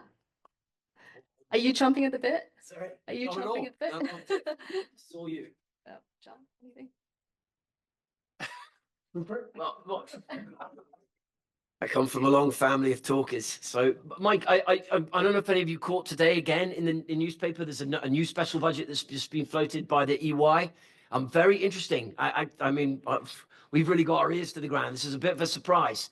It's big in scope and scale. You asked about 3%. If they pass this special budget and do a defense special budget, actually defense spending will end this year at 3.5%. But it's an aggregated special budget that folds in some of the issues created by the turbulence around the 2025 government budget. It's money for Thai Power, which frankly operates. I mean, it's basically bankrupt. It just gets topped up every year. I mean, it's no way to run an energy system, that's for sure. And then there's all of a sudden this popped up is 4.67. I did the maths this morning. 4.67 of additional defense spending, billion, excuse me, of additional defense spending, primarily focused on information warfare, EW, Coast Guard, right? To really expand the Coast Guard in several other areas. Quite a surprise. So I think the Lai government is showing real flexibility in what they're trying to do, but has been pointed out, and particularly by Tiff, the domestic political scene, and of course you know very well, Mike, is as tense and as it is here for us in the States. And just because the EY puts forward an ambitious special budget like this, there is no guarantee that the Li Yuan will pass it. And I would imagine there'll be a bit of a street fight. Putting the defense stuff in there, though, is clever, because if the Kuomintang oppose it, then they're going to run into the States. So anyway. Great. Well, thank you so much for the question, for such a dynamic first panel in this conference. Please join me in thanking our panelists for a great conversation. We're going to be moving into our second panel, evaluating new developments in cross-strait relations. So first I'll briefly introduce our three speakers, all of whom will have 12 to 15 minutes to speak, and then we will move into our Q&A. And just as a note for the speakers, we have PowerPoints. The projectors can be quite bright and quite blinding. So if you feel the need to, please feel free to move off to the side to get the light out of your eyes. Thank you. So our first speaker will be Professor Dean Chun, who has his PhD from the University of California at Santa Barbara. He's a professor of political science at Ramapo College of New Jersey and is the author of 3 books very relevant to our discussion today: U.S. China-Taiwan and the Age of Trump and Biden Towards a Nationalist Strategy, U.S.-China Rivalry and Taiwan's Mainland Policy, Security, Nationalism, and the 92 Consensus, and U.S.-Taiwan Strait Policy, The Origins of Strategic Ambiguity. His articles have appeared in many different outlets, including Asian Survey, Asian Security, Pacific Focus, The Diplomat, etc., etc., etc. In 2014 to 2016, Dean Chun served as coordinator of the Conference Group on Taiwan Studies of the American Political Science Association, that is APSA. He was a Taiwan Fellow of the Ministry of Foreign Affairs of the ROC Taiwan in 2014, and a Fulbright U.S. Scholar in the People's Republic of China in 2017 to 2018. He is a member of the National Committee on American Foreign Policy and a board member of the American Association of Chinese Studies. He is currently a visiting scholar at National Taiwan University, where he's currently on sabbatical from Ramapo, and is doing archival research at the Academia Historica. Second will be Kit Liao, who is an associate director of the Atlantic Council's Global China Hub. Prior to joining the Atlantic Council, Liao worked in the U.S. Congress, in diplomatic postings, and as a cyber intelligence analyst for the private sector. He is also the cyber and military affairs consultant for Taiwan's Doublethink Lab. He has worked on various projects with the Australian Strategic Policy Institute, ASPI, Institute of National Defense and Security Research, and the U.S. Department of Defense, and with James on topics including Taiwan's order of battle, China's chemical, biological, etc. capabilities, and China's disinformation cyber espionage operations. Liao has also published with various journals and media outlets, including The Diplomat, Jamestown China Brief, among others. Liao has provided commentary for many media outlets, including the New York Times, Financial Times, Deutsche Welle, and Al Jazeera. He received an MA in International Affairs from Columbia's School of International and Public Affairs, and his bachelor's from Taiwan's National Zhengzhi University. And third will be Cheryl Yu. Cheryl is a fellow in China Studies at the Jamestown Foundation and the co-author of the recently published Global Taiwan Institute report, quote, Chinese Communist Party Covert Operations Against Taiwan, unquote. Her research on the Chinese Communist Party and its operations has been published in various think tanks and global media. Previously, she was the China Programs and Research Manager at the Victims of Communism Memorial Foundation and a research and outreach consultant for Freedom House's China Analysis Team. She has a master's in public administration from the University of Washington's Evans School, where she produced an independent research project on the impact of CCP surveillance of Chinese students in the U.S. And she also holds a bachelor's degree from Taiwan's National Zhengzhi University, which is a partner university of GW. Without any further ado, I'll turn the podium over to Dean Chun.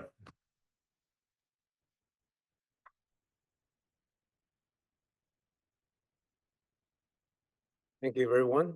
Good afternoon. Thank you, Eric, Richard, for inviting me to join this very important and timely conversation. As a professor teaching international relations and American foreign policy analysis, today I'd like to talk a little bit about the triangular relationship U.S., China, and Taiwan, and particularly the changing technical security structure of cross-strait relations from a statist or realist perspective. And I would like to get into it. So to bring the state back in, right? For a couple of decades after the end of Cold War, we've seen that the prevailing notion has been globalization is on full force. the notion of complex interdependence has become the catchphrase of the day, essentially relegating the role of states, nation states, into a much lesser significant position, alongside with the rising importance of international institutions, NGOs, and various non-state actors. However, over the past several years, and as the distinguished experts in the morning panel have alluded to, that since roughly around 2017, we've seen some major international structural changes. And the rise of great power competition, the emerging of anti-globalist sentiments, the deadly pandemic, and also alongside with emerging AI advanced technology, have once again brought the states back into the analysis and once again elevated states to a much more centralized position for analysts to observe. States once again have become, especially for great powers, are expected to act more autonomously and assertively. And particularly in the new 21st century, commanding techno security dominance is becoming the crucial and core instrument to basically call the shot in international politics. So starting from 2017, what happened? The first Trump administration came into office, and it mobilized, energized nationalists and populists in American politics, launched the globalization campaign with tariff barriers and greater emphasis on unilateralism, and certainly as well roll back on liberal engagement with China. Think about the former Secretary of State Mike Pompeo in July 2020 at the Nixon Library talking about that engagement is no longer the trend, and we must not go back to it because it did not really change China or liberalize and open up China. Rather, China under Xi Jinping has become a much more centralizing, holding on to power and engaging in a much more predatory economic practices. After Trump 1.0, we transitioned into the Biden administration. And basically, when my third book, I was writing about how these two administrations, despite the various disagreements and the polarization in America's domestic politics, but they all more or less converge onto a much more American-centric nationalism, right? Basically looking at how the global economic system, economic globalization was no longer viable. And basically had really creating harms to American workers. And particularly the impact of China have creating the bulk of those damages. So Biden continued to pursue many policies from Trump 1.0, but what set Biden different from Trump was his emphasis on multilateral nationalism as opposed to unilateral nationalism, which I will come into a more discussion shortly. Unlike Trump, Biden also focused more on beefing up domestic manufacturing capacity through research and development, subsidies, greater subsidies given and to entice foreign companies such as TSMC to come and invest in the United States. And for example, Jake Sullivan back in April 2023 mentioned about the need about having a much more focused and restrictive, restrictions on high-tech stuffs going to China, small yard, high fence. The second administration, Trump administration, beginning from this January, stepping up on economic nationalism again. Again, tariffs is more of the main focus for the current Trump administration and also for the first Trump administration, as opposed to industrial policies. And for Trump, tariff is the main cudgel to rectify various, trade practices that he sees as unfair to the United States. In order to look at the changing dynamic of states, the re-rise of statism, we need to begin from American statism because the U.S. plays a pivotal role in cross-strait relations. So everything basically flows from Washington, the changes in Washington leading to changes in its foreign affairs. So in order to look at the new American states, the changing attributes, I asked two questions. To what ends, right? Defined as in terms of a dichotomy between internationalism versus nationalism. For a bulk of time after the end of World War II, America has practiced and pursued a liberal economic order, liberal international order in a Wilsonian sense, right? Known as internationalism, to be sure, to be more concise. But as we've seen, that nationalism also re-emerged, right? It's not new because back in the 19th century, nationalism was more of the key, international perspective and position of the day. So how United States national interest should be defined, whether in terms of a globalist or a US-centric perspective. And once you have an objective which you wanted to get to, you also need to ask the question of to what means, whether it's through a more of a multilateral means or a unilateral means. Multilateral, reliance on alliances, international institutions, reliance on international law and norms, or the United States will go its own way using its hegemonic power and influence to rely more on coercion and pressure.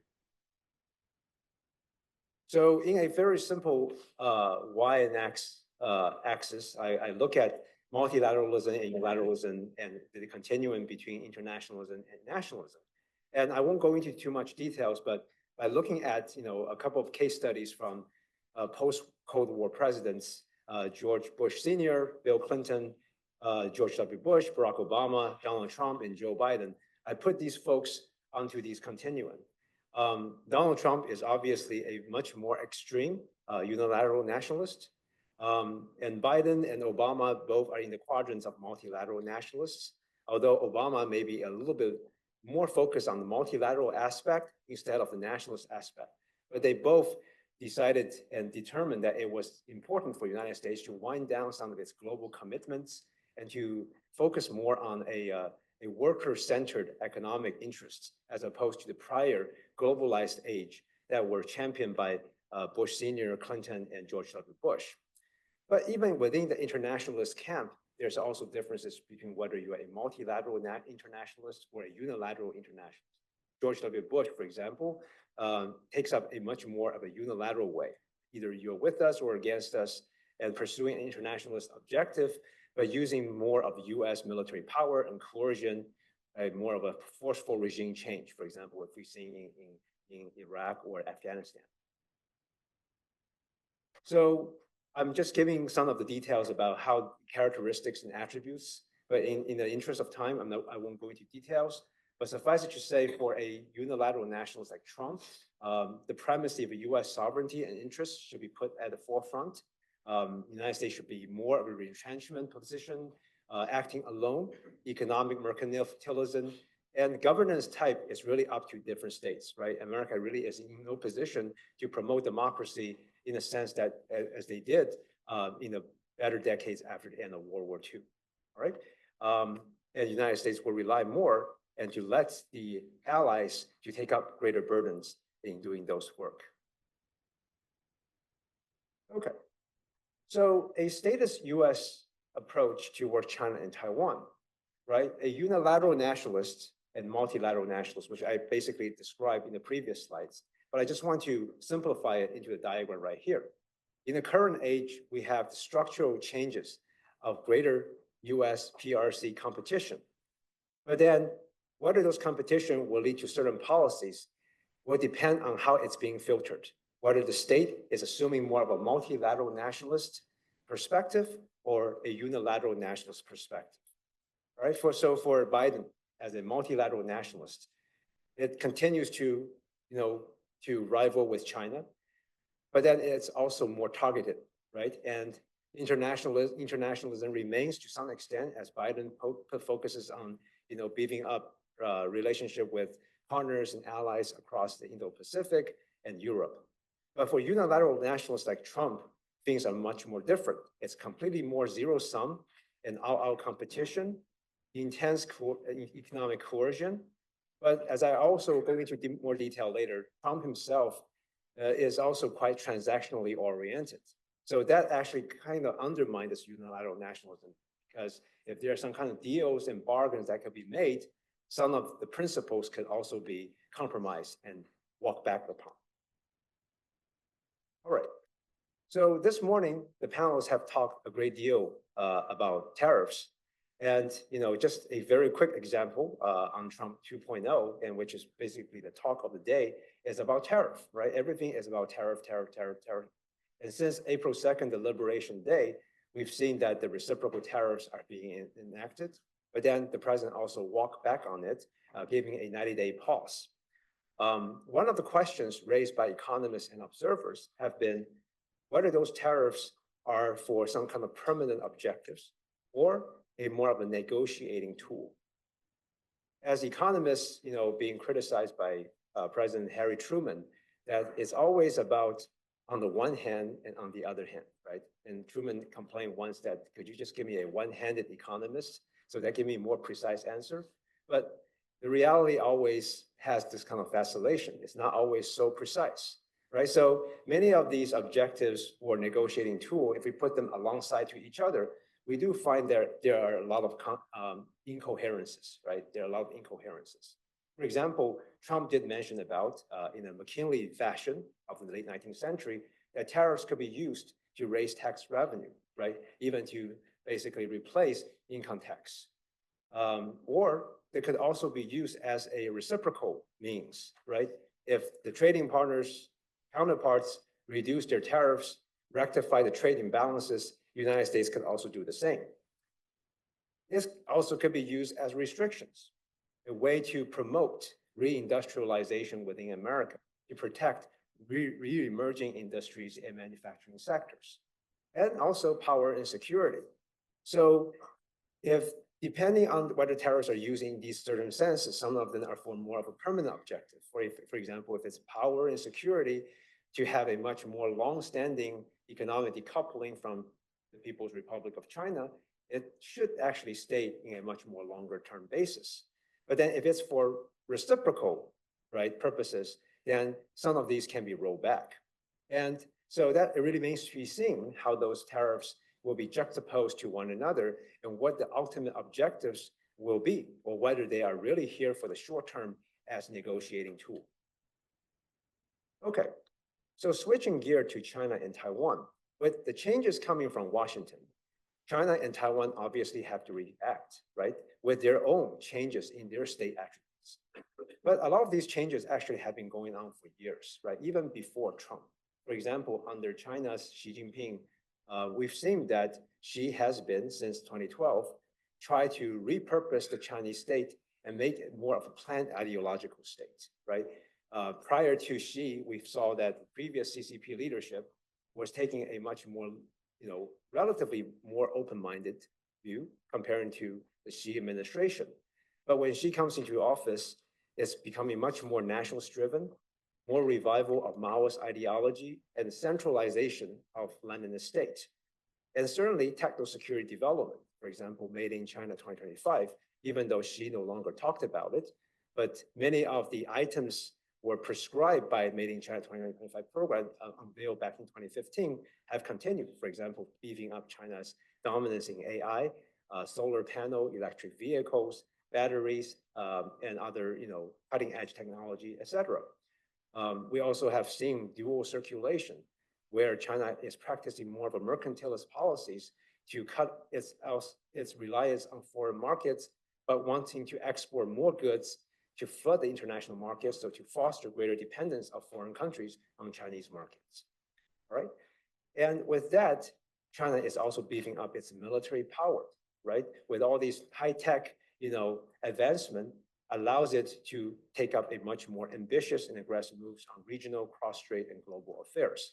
As we've seen and heard from the morning panel, China has stepped up its gray zone, operations and coercive pressures on Taiwan, right? And as a result, Taiwan is also responding with a changing toward a more of a planned rational state.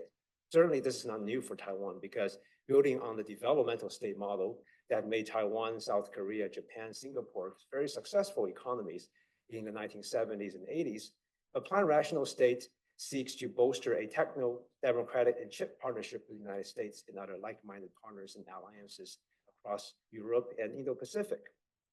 And we have also heard, for example, from John this morning about Taiwan is beefing up its military, stepping up on its military budget. I believe Albert Kobe, the Undersecretary of Defense for Policy, has talked about the strategy of denial, right? That Taiwan needs to becoming more like a porcupine, right? Difficult for China to swallow it if it desires to invade or wage military offensives. More recently, we've seen how President Lai Ching-te have unveiled the 17 strategies towards China, calling it very directly as a foreign adversary, that Taiwan needs to beef up more its capacity to push back on the United Front infiltration threats and activities. And so the realignment of critical supply chains and tying up more with America is certainly becoming more of a grand strategic approach for Taiwan. So as we can see, that all three actors have pretty much, pushing back on this new changes of international relations by repurposing and reproblematizing their state, and to make it a much more, as realists have called it, a state-centric reality. And this, from all three capitals, seem to look like the states need to take up a much greater position in putting this forward. So we're talking about the first 100 days of the Trump administration. But as many people have agreed to, that it is still too early to say. But we can already see some, blueprints coming up and how the second Trump administration will proceed. Well, first of all, I would like to leave you with three things. Variables, right? Trump's personality is a variable. His negotiating style, very changeable, vacillating. The states for alliance, international institutions, those are all variables. It could also be bargained, right? At the same time, there are also guardrails. Domestic politics, economics, when the markets are down, bond markets, stock markets are down, the president will walk back on some of its prior, leverages, and the constraints from other branches of government. Nonetheless, steady approach. My expectation is supporting Taiwan will continue based on what we saw from Trump 1.0. Despite the vacillation from Trump 1.0, but we can also recount that many new Taiwan-related legislations were signed into law. For example, in March 2018, there was the Taiwan Travel Act. And in March 2020, there was a Taipei Act, right? There was also various other bills relating to Indo-Pacific reassurances that dealt with Taiwan's defense and support for Taiwan. So these type of things will continue, but as many have already talked about, Trump will have his own interpretations, and there will be changes. But his administration officials will likely to become the guardrails, trying to constrain the president from taking into a more reckless direction. All right, with that note, thank you very much.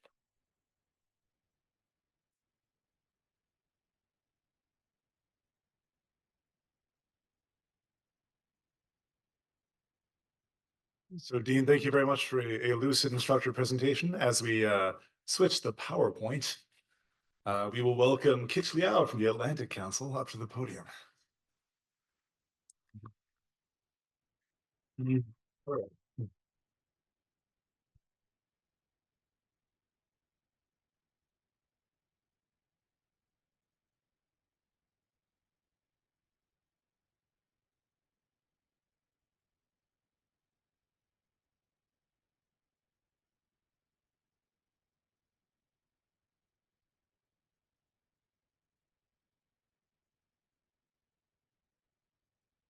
Good afternoon, everyone. Thank you, Eric, and thanks, Richard, for having me here. It's been truly an honor. Today, I've been asked to talk a little bit about, the Taiwan security dynamics under Trump 2.0. And we had a really wonderful panel this morning where they dived very deep into some of the developments we have so far, including, the recent Coast Guard revelation that that's pretty shocking, actually, because we'll get to it later, but I also had a piece out last week talking about the exact same thing. This seemed to be the new battleground across the strait, so to speak. So the first thing I want to talk about, bluff, right? What's the point of talking about this? A friend of mine, went on a delegation trip to India. They met one of the new think tanks they just stood up, focusing on China, and headed by one of the retired Army generals. And he asked, General, what do you think about the American approach to China? And he said, well, you guys are very smart. You guys understand a lot of this, but one thing, you guys are very short-sighted. It seems like everything that happens requires a response, requires a rethinking of all the strategies involved. And I tend to agree. So I want to basically bring us back to the basics, because the problem Taiwan faces across the street is not a short one. This has been there since the very beginning. First thing we want to talk about is, and this is the part, right? We talked a lot about cross-strait relations. We talked a lot about strategic ambiguity. Rarely has been brought down to the level of your average Joe, or in this case, average one, right, on the street. Like, how does he look at this? And most Taiwanese even stop questioning about this because we just grew up with this, right? We understand this like cognitive dissonance. What does it mean? At least if you go to school for 12, 15 years talking about this. But then again, if you actually sit down to think about it, this is a weird situation, right? It's pretty unfair. The government cannot legally name China as a threat, what President Lai said, notwithstanding, because again, President Lai can say that as a policy prescription that now we can name China as an adversary. That doesn't translate into implementation, right? Like, China as an adversary only exists in two places in Taiwan's legal code. And that's why that basically goes back to like why people talk a lot about, oh, you have espionages everywhere, but why can't we actually like punish them? Why do they get out after 3 or 4 years? And that's the reason. People see this. They don't necessarily understand what that means, but they see it. That impacts public resolve. The government cannot credibly claim U.S. as a security guarantee. Again, because of the delicate situation Taiwan is in. So think about this from the perspective, right? The Taiwanese thinking about this literally sees this. So I'm being asked to stand here to fight as long as possible and die if necessary.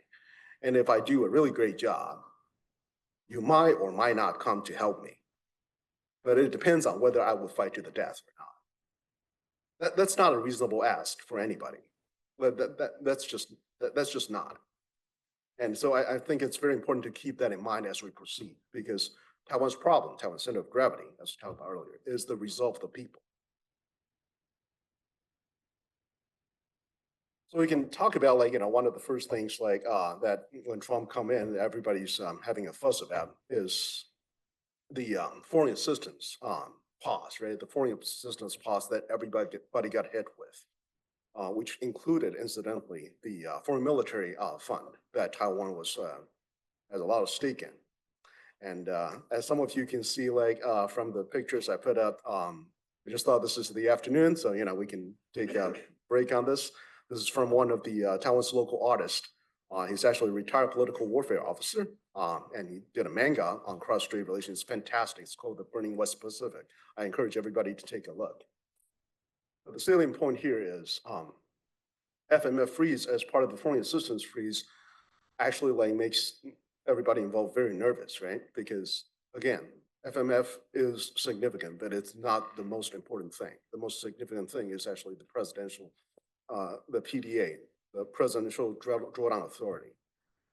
And the issue with that is because Taiwan is at a very critical era right now.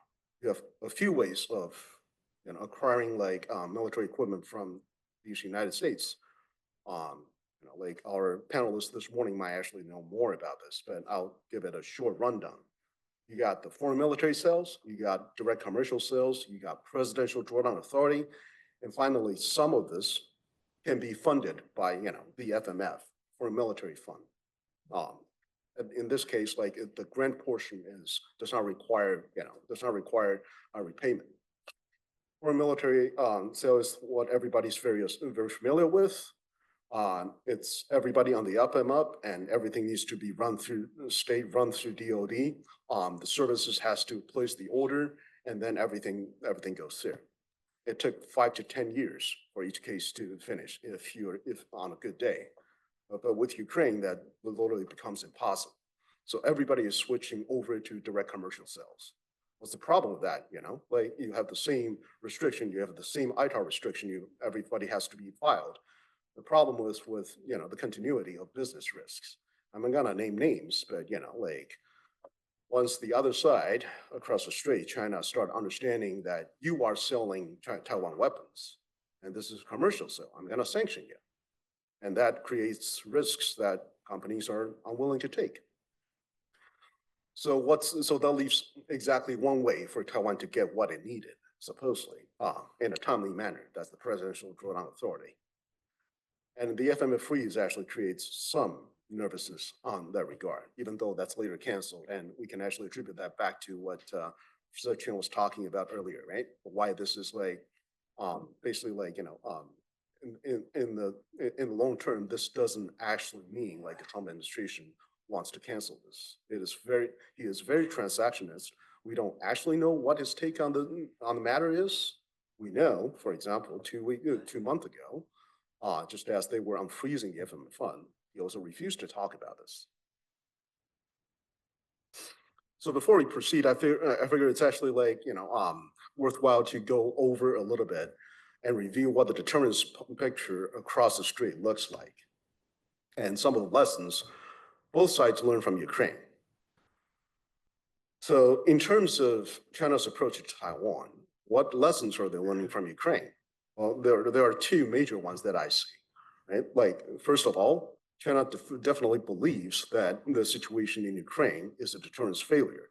Now, you can rationalize all you want. You can say, we never tried to deter them in that respect. So that's not a deterrence failure, but it's a distinction without a difference. China sees this as a deterrence failure, right? A lot of people basically says like, you tell Putin, like, you're gonna pay a lot of price if you dare to invade Ukraine. Now, what Putin hears is, I'm gonna pay some price.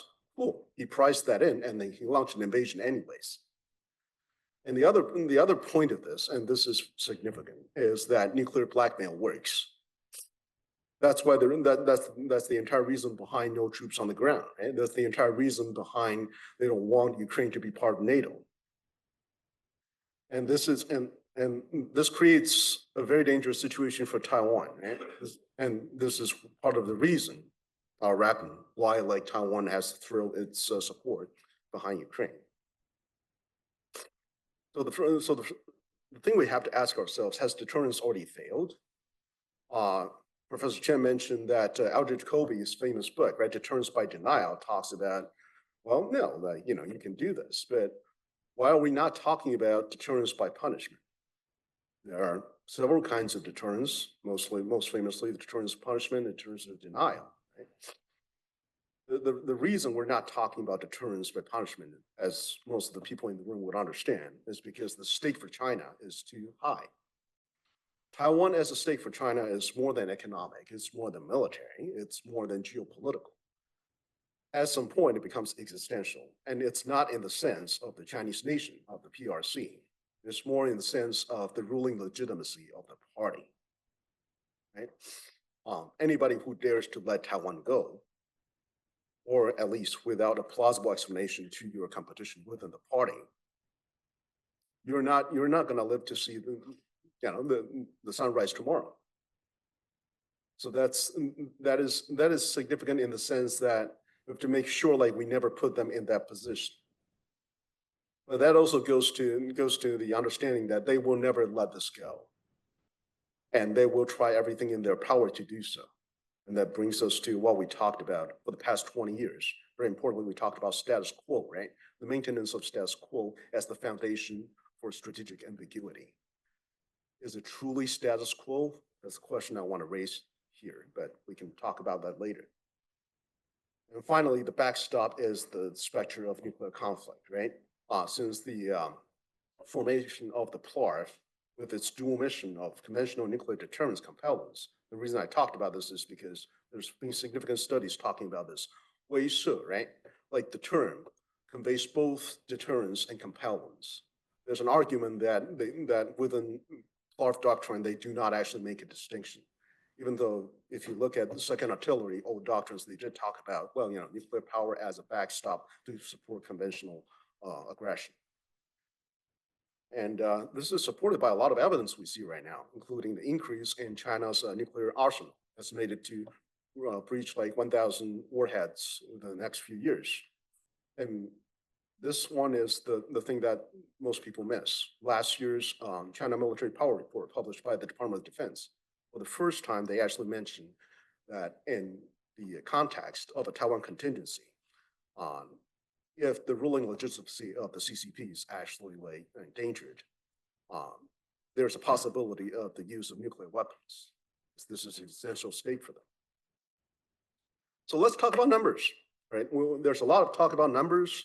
10% GDP, Eldridge Kobe like throw this around. Can we actually do 10%? It's ridiculous, right? The easy answer is no. Can we do 3%? That's what we're trying to get to. Taiwan can't afford 10%. That's the sad truth. Like 10% seem ideal. If Taiwan has 10%, that's 80 billion. That's UK level defense budget. We can do a lot about that. But what that means is Taiwan is going to take up tons of debt, because there's a limitation on tax rate, the tax you can actually like collect, right? The only tax that's left to collect is operating fee, essentially, from TSMC. And they already committed to a $100 billion investment, which would cut into their gross profit. So you can't kill a chicken twice. And so you can borrow, but Taiwan's public debt is not actually, as the government said, 35%. It's more like 109, because they count differently than everybody else. Social Security and all the other supposedly insurance that pay for themselves does not count. If you include that, Taiwan's public debt ratio is much like everybody else, more than 100%. That's not something you can do for, like if you want to borrow massively just to increase your budget. But does Taiwan need that? That's the thing, though. If we look at some of the manpower issues, if we look at what Ukraine's number is, let's compare some of them. Like 2021, right before the war, Ukraine's GDP, Ukraine's defense budget was 3% of GDP. And its active duty troops accounts for what? 0.47% of the population. Taiwan has more. Taiwan's current active duty, as meager as it is, accounts for 0.76% of the total population, right? That's not a low number. It's more about how do you use them. It's more about the efficiency. It's more about the system itself than pure numbers. And we understand this, right? And we can't say like, the Trump administration doesn't understand. So what's the point? Why is there still this like call for Taiwan to spend more, for Taiwan to get more people? It's the impression that Taiwan is not doing its part, right? Taiwan's not doing its part. You're not doing your fair share. That's at the core of this. You don't have the resolve to fight for yourselves. So why should I help you? So it's a public resolve, stupid. This is a very important slide that I want to spend some time on. If you look at I intentionally picked some of these pictures because I think it's been a long time since people look at Taiwan's past, right? In this country, we don't actually care about history. Some of the people in the room might remember some of this firsthand. You have several Taiwans at the very same time. On the rightmost, this is a picture glorifying ROC, right? The accomplishment. This is a very topical picture if we were in the 1970s, 1980s. This is what they want you to think when you look at Taiwan, when you look at ROC, right? On the side, you can see like the morning, good morning, got cut out because this is actually from one of those very popular pictures that all your elders send around, especially if they're mainlanders. And this is Taiwan for them. This is their country, right? And on the left, we can see like the very famous Nylon, who's a very famous, free speech martyr that burned himself to death in protest for free speech. And followed by a picture of the White Terror era in the 60s. And followed by a picture of President Chen Shui-bian in the 2000s, accompanied by the then Chief of General Staff who went through the 95 crisis. This is a very stark contrast. What this is telling us is the core of Taiwan's center of gravity, public resolve, is the identity issue, right? Which country are you fighting for? Who are you fighting for? The military has, for the longest time, been the face of oppression. And after they transition out of that, they become the face of incompetence, right? And now, this is our last best hope. It's a very hard thing for people to swallow, and it's an even harder thing for people within the system to adjust, right? Like, if you came from a military family, 60s, 70s, 90s, your entire family, your dad, your grandpa, spent all their lives defending what? all their accomplishments, all their sacrifices. Is it for ROC? Is it for Taiwan? Is it for the people? The identity crisis is always there, and that's a problem. That the problem is further exacerbated by, forced reduction throughout the era, right?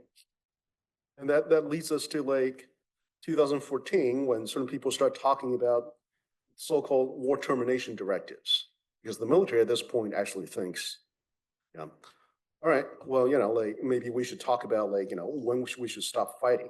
It's very dangerous. Can we buy out of this issue? The answer is obviously no, right? Like we can buy all we want, but it ain't gonna mean much. And there's also the so-called absorption issue that you guys will see. They talk about, can Taiwan absorb all the weapons that's being thrown at it? But in reality, it's a retention issue, because the military are having trouble making the people who's already in 10, 15 years in, the cream of the crop, right? The people who's doing the job staying in because of low morale. And because they don't know what they're doing. They don't know like what the plan is, right?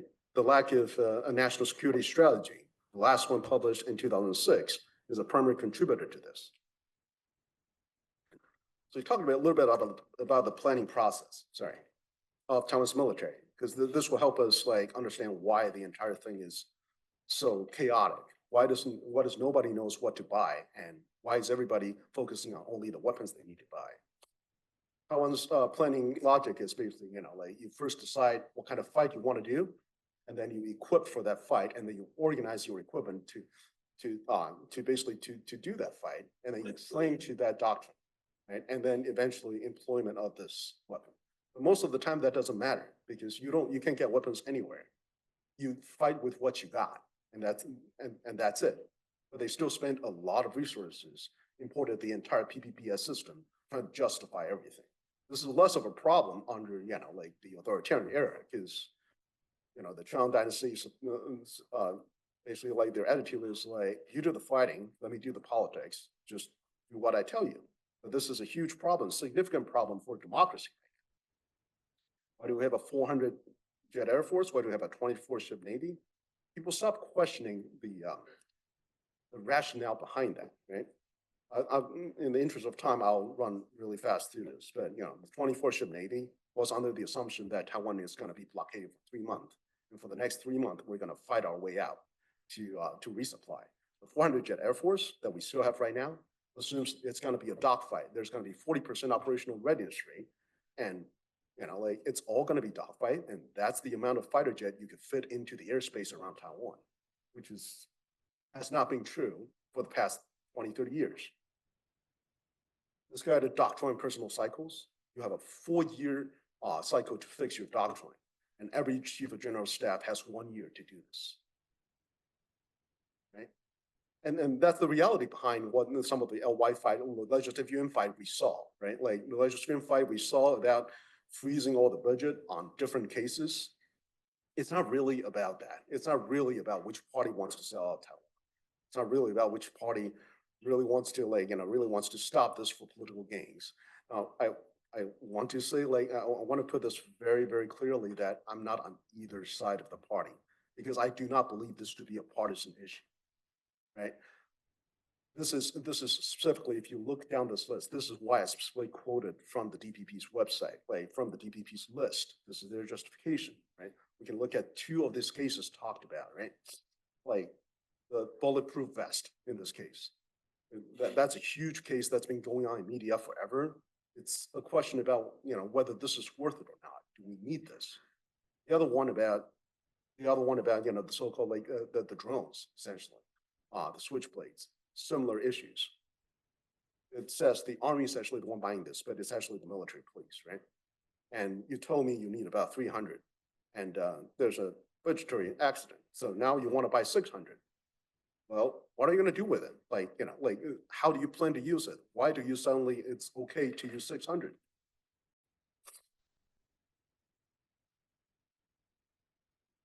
Right?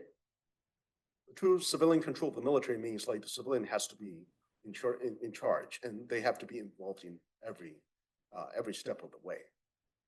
And that's not the case with Taiwan right now. Legislators, talk, requests for information often go unanswered. They often did not get the information they want, or basically being told like this is top secret information they cannot have access to. So let's talk about, the role of society, resilience effort. The new Biden administration is, of course, understanding this problem. And I believe this is actually a huge step forward. Like we finally grasp the nature of the problem, that the problem lies with people's resolve. This is the center of gravity of our situation with Taiwan. War is too important to left to the generals. Famous quote from a French prime minister from the First World War. NSC believes, I believe it's Deputy Secretary General Xi Zhijian believes that the resilience effort should be a civilian-led effort, and that the military should play a staffing role in this, the all-out mobilization command. The goals are as follows, 3 goals, and we can talk about the 可视能力 part because the use of the word here is interesting in the sense that this is the exact same word they use for the military. Right? That means a shift of focus, a shift toward a reliance on the will of the public. But we encounter into the same problem we have before. People got confused. What does this mean? Like, are you doing disaster preparations, as we can see from the 3 goals, or are you talking about a Chinese invasion? Now, people who's like 120% laser focus on this understand this, right? People read who read meeting notes from the committee understand this. But what about the people who's been called up for disaster preparation and exercise? They don't understand. They don't understand what you just told me this is disaster exercise for typhoons and such. Like, why are you talking about Chinese? What's different now? Why are you doing this? Because that's the important thing, right? The resilience effort is not just a resilience effort. It's also a strategic communication effort to try to tell the people that you are at the center of this and we need you to help because China can bypass the military, can bypass the government and attack the public resolve, the will of the people directly now. That's why it doesn't work. I applaud this effort but it requires a lot more. And that brings us into the exercise right now, like what we just had. Other than launching the exercise on an April Fool's Day, they named the exercise Straight Thunder. Right? So Chinese has made their intention very bare. Like this is the playbook. It's going to be quarantine. It's going to be blockade, accompanied by all sorts of different coercive methods, including kinetic, including bombardment of civilian infrastructures like LNG, and they can scale up and scale down, all the way from non-kinetic blockade. And I encourage you guys to actually go read this report published by one of our Navy military fellows from the Atlantic Council about 2 years ago. We went through this very meticulously, all the way from non-kinetic to a preparation for invasion, how this is reversible, scalable, and it's flexible. And that's exactly what China needs, right? What does this mean for Taiwan's future parliamentary readiness? I want 3 takeaways from my talk today. Strategic alignment is urgently needed. We can talk all day long, but the reality is most of the people who's actually doing the work does not understand what the higher level directive is. You don't have a capstone document they can look back to. Now the QDR this year is a good start, but let's keep in mind what placement, what level of analysis QDR actually is. It's at the level of the Ministry of National Defense. And we were just talking to Rupert earlier. The reason the QDR this year works is because Wellington Koo's old job is the Secretary General of NSC. The moment that's not true, this won't work. You need a capstone document that reflects a policy guidance that the entire government can follow. And it cannot just be like somebody wrote it and everybody tried to interpret it. That's not how the Bible works, right? That's not the Bible. You need a negotiation process. You need a whole of government. You want a whole of society first, you get a whole of government first. You need a whole of government understanding and effort and negotiation. Try to get to that. And then everybody knows who their job is. This is how the NSS in this country works, right? And since everything in Taiwan is almost a copy of what US is doing. That's how it works. Sunlight is best disinfectant. Communist military information is scarce. And we have a joke used to be like, when they classify this, the only people who knows about this is Chinese spies and the military, because everybody else doesn't know. There's no supervision in this. You can't just hold up the entire budgetary process to do that. And the final thing I want everybody to keep in mind is the cost, the true cost of strategic ambiguity. It's not just about provoking China. It's not just about the uncertainty of US intervention. It is at the core of Taiwan government's difficulty in communicating and rallying its people to face the challenges that China is ramping up right now. And thank you for, thank you. And sorry for running this much over time.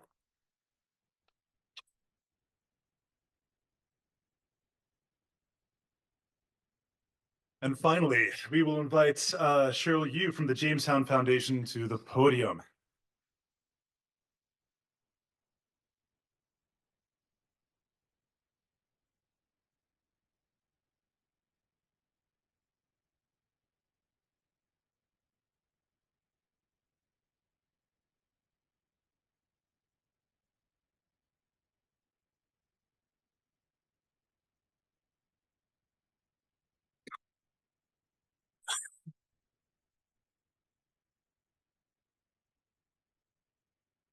Thank you, Eric, for the introduction, and thank you, Richard and Seeger Center for inviting me.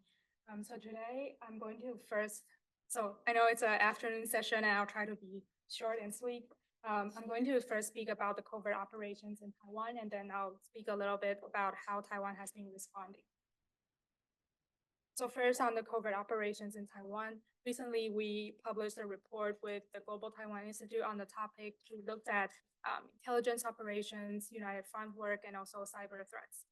Today I'm just gonna focus on intelligence operations and united front. So first on intelligence operations, we observed a few things. So first, the increased cases of spies in Taiwan. Second, increase in targeting military personnel in Taiwan. Then third, at the loyalty oath. So first on the CCP spy cases in Taiwan, this is based on a Taiwan National Security Bureau report recently. We can see that the prosecuted cases had increased a lot recently. Although we know that, so we do think that these are just a tip of an iceberg of the spy cases in Taiwan or the CCP spy operations in Taiwan. There are some limitations of dealing with espionage. There are some limitations in law and dealing with prosecution. So currently, a lot of times, the cases that can be prosecuted are those that's, for example, on espionage related to the military or related to developing organizations and also on election interference.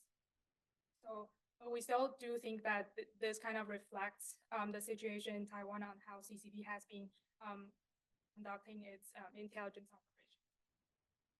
And then secondly, on the military personnel, we can also see that among the prosecuted cases, there's an increase of percentage in military related people, including those that's active and those that's retired. We also noticed that they are starting to they have been trying to target more operational level military personnel. So between 2000 and 2015, we see that the CCP is paying for information, so they are exchanged for intelligence. But in recent years, we see that they have been encouraging their contacts on the ground to trying to encourage them to recruit more lower level or operational level military personnel. And this is a concerning trend because if they are the ones that do all the day-to-day operations. So if this trend goes on, if real war happens, then it could greatly affect Taiwan's military readiness. And thirdly, on military oath, we are seeing that the CCP has been encouraging military personnel or individuals to switch their sides. So this is an example of Xiang De-en, who was an active army colonel. That's when he made these loyalty pledge. So he was asked to do that twice. So once in 2019 and once in 2020. So you can see on in the notes, he was asked, he said that he's gonna support, he's gonna be loyal to the motherland, and once war happens, he's gonna, in his position in the military, he's gonna try his best to complete this glorious mission of the party, which is to unify Taiwan. And recently, we have been also seeing a few cases related to that involves top-level Taiwanese agencies, including the presidential office, Ministry of Foreign Affairs, and some high-level DPP officials. The damages of these cases may vary, but we do think that they all represent the lack of trust and also lack of integrity in the system of Taiwan. And then another part of the covert operations in Taiwan is United Front. So United Front is one of the three magic weapons that the party uses to reach its goal.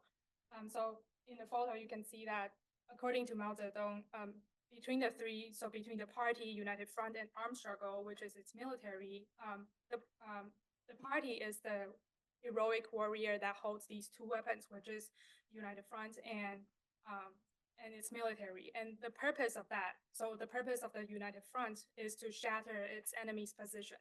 So I think that's a very important thing to keep in mind when we are looking at United Front activities.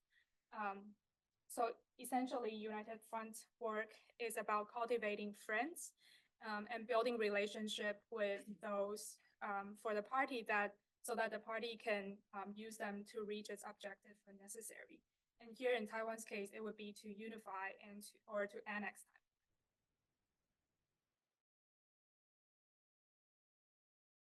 We have seen recently the parties, so the influence in Taiwan has been broad and far-reaching, and they usually mask as these kind of like normal events. So, for example, local level exchanges, cultural events like this, and economic exchange, and some kind of youth dialogues.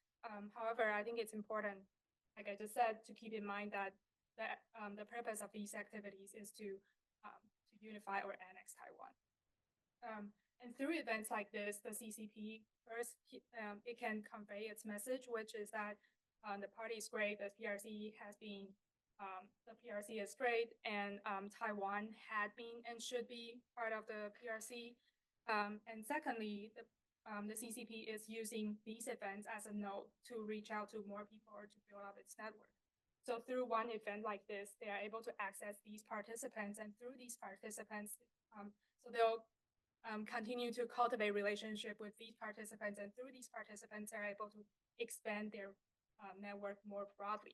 And eventually, when time comes, when the party requests, these people will be able to support the party's mission, which eventually is to annex and unify Taiwan. And on cultivating political figures, we noticed that the party has been trying to build relationships with political parties in Taiwan. That includes the KMT, the DPP, and some other political parties. So first, on the KMT, it's quite obvious, and we can observe on the surface that its senior leaders in the party is quite receptive or more receptive to those United Front relationship building activities. So, for example, Hu Kuan-chi, who is now the majority leader of the Legislative Yuan, has brought a group of legislators last April, I believe, to meet with Wang Huning, who is now the head of the CPPCC, which is the Chinese People's Political Consultative Conference. And that agency is the top of the United Front system. And we have been seeing a lot more relationship building events between the two parties. These are just some examples from this month. So including the top leaders like Andrew Xia and Lian Shengwen, who both of them are the current vice chair of the KMT. They both met with Song Tao, who is the current head of the Taiwan Affairs Office. And Taiwan Affairs Office is the top the United Front agencies that's carrying out work that's directed at Taiwan. And these kind of engagement can go back to 2005 when they signed a party-to-party level peace agreement between Lian Zhan and who was the head of the KMT back then, and Hu Jintao, who was the CCP head. And on the Democratic Progressive Party side, the DPP, the party is also trying to build relationship with them. It's just the difference is that the relationship building or the relationship cultivating is more opaque and subtle. For example, they don't promote the events if there's like relationship building. So for example, in the photo on the left, it was Hong Qi-chang, so one of the I believe founding members of the DPP.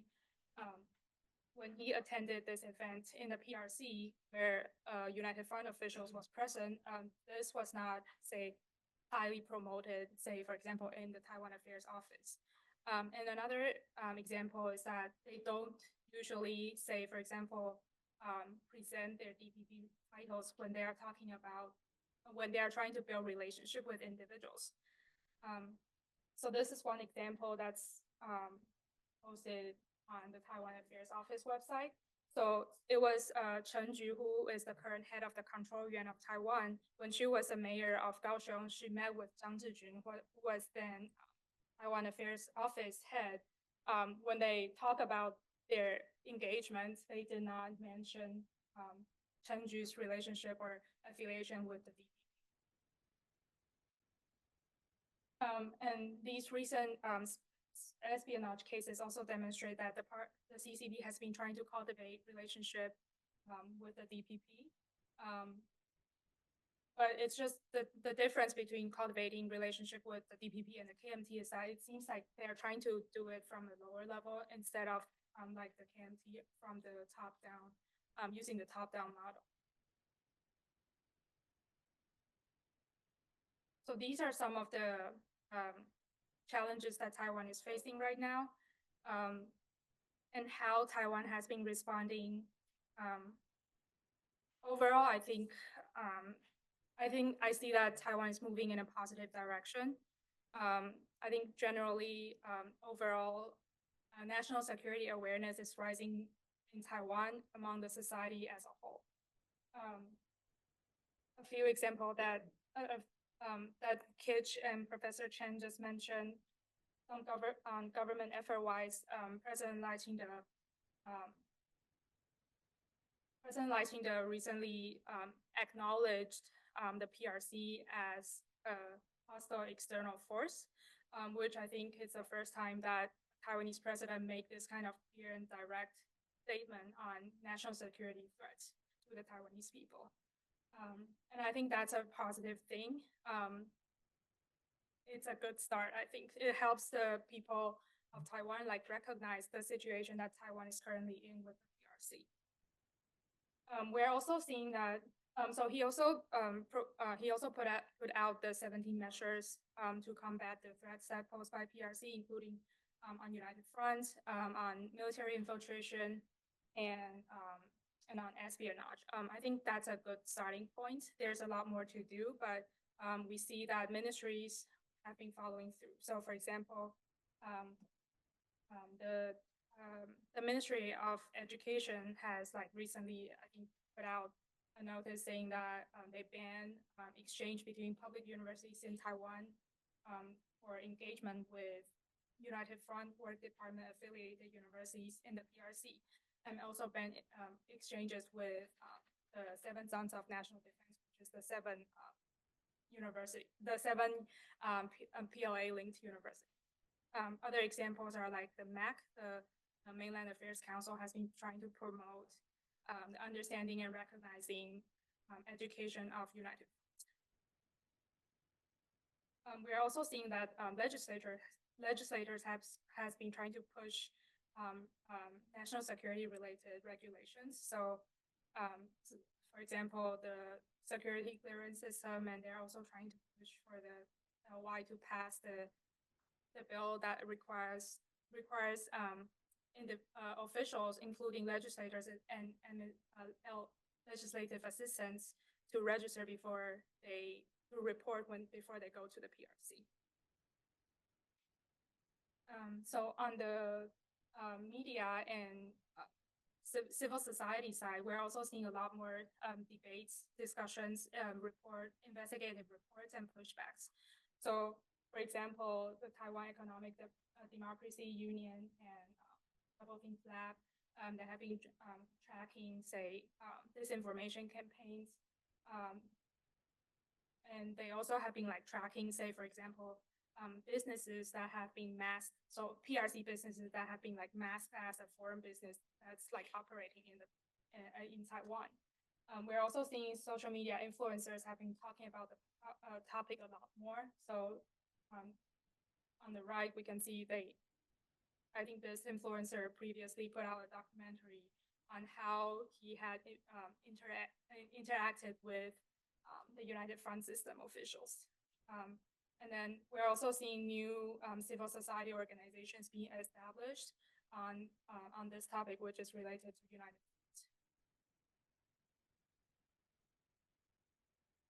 And I do want to end on a more positive note, although we are seeing a lot of infiltrations coming from the PRC on Taiwan, and there's a lot of political divide within the country, but this is from a photo, I think this past weekend from a rally. It's called Anti-United Front, Protect Taiwan.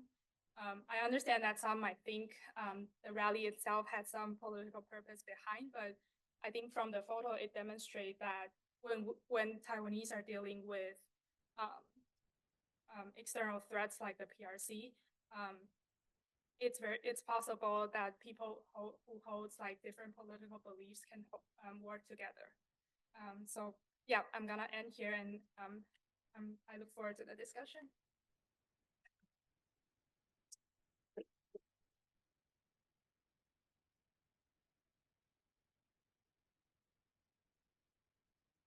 The PowerPoint up. Thank you, everybody, for a very stimulating panel and for a wonderful readout on all these issues in Taiwan. We only have about 18 minutes left, unfortunately, for Q&A, but I want to note something that really resonated with me that Kitch said.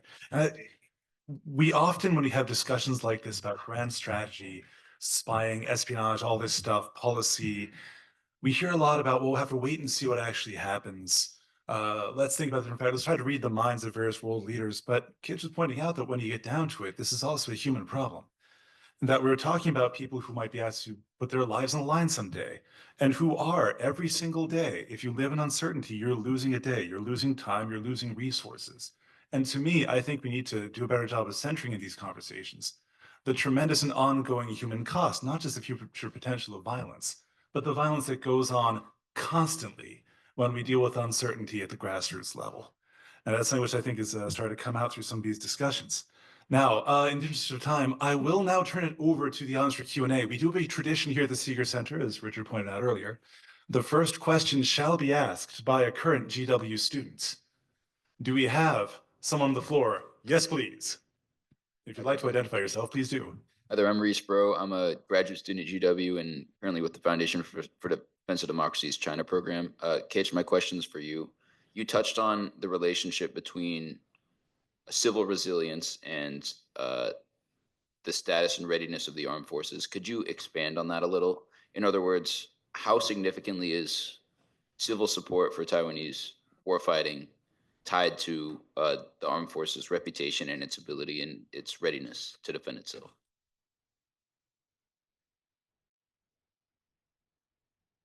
Say, thank you. It's an interesting question. So I'll first say, like, the resilience system, if you look at it, it's not a new system. First of all, the Resilience Committee itself does not have any statutory power. It's under the president's office. It's an advisory body. What they can do is tell the president what they want done, and the president can write an order. So what this means is it's built on the old mobilization system, mobilization, civil defense, like civil law, and there's significant problems with both. Like the Civil Defense Act and the mobilization, the OR Mobilization Readiness Act, if you look at both, like there's significant contradictions. So now what they want to do, as I mentioned before, is shift the focus to a civilian controlled effort. They want to do this holistically, right? They want to see like what the society needs to survive and to price in what the military also requires from the society. But they do not specifically favor the military's requirements over that of the society. And that's an adjustment based on the assessment that, well, right now, China is kicking the soft underbelly of Taiwan's public resolve without even engaging the military. And, you know, if the people decide to surrender, what do we need a military for? Right? So that's what they're at right now. But that also plays into the current understanding of what Taiwan's plan is, right? In the new QDR, they added 2 new phases of combat operations assuming after the Chinese actually establish a beachhead, right? There's the urban fighting, and then there's the endurance fighting right after that. Those goes into the protection of, civil infrastructure, goes into the protection of critical infrastructure, information infrastructure, and leadership. And those you require the mobilization of civilian militias, of reserve forces that's being mobilized to secure those. So I would say, like, again, like it's very much intertwined, and I think it's a good thing. And it's 1 + 1 more than 2. So, thank you. Please. Hi, my name is Garrett Van der Wees. I'm teaching history of Taiwan at George Mason University. I had a question for Cheryl. I'm also, by the way, a graduate of UW, so go Huskies. And you talked about how the CCP is trying to influence the Kuomintang and the DPP. But at this point, also quite crucial is the TPP, Coenja's party. How have they approached the TPP, and how successful are they or not? Sorry. Go Huskies. Thank you for the question. So we did also see that the CCP is trying to build relationships with the TPP. Currently the situation is a little unclear, but from some of the previous engagement we've seen, it started when former chair Coenja was the chair, when he was a chair back then. They tried to build relationship with him through like the Cross-Strait forums, 海峡论坛. Not 海峡论坛, the 双城论坛, when he was a mayor as the of Taipei. And we also seen that I think it was like last year or the year before, there was a TPP affiliated individual who went to the Strait Forum. But they did clarify after when he came back that he went on his individual title, so he did not represent the TPP for attending the forum. But I do think that even though he went on the personal level, that's from the CCP's perspective, it's still them trying to build up relationship with the TPP. And we did talk to some TPP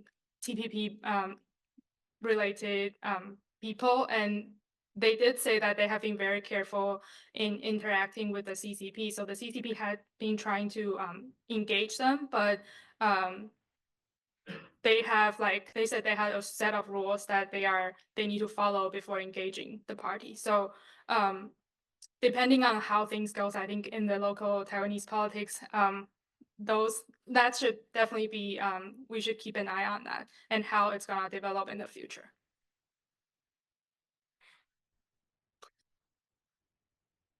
Hello. Thank you everyone for speaking this afternoon. I found the presentations very insightful.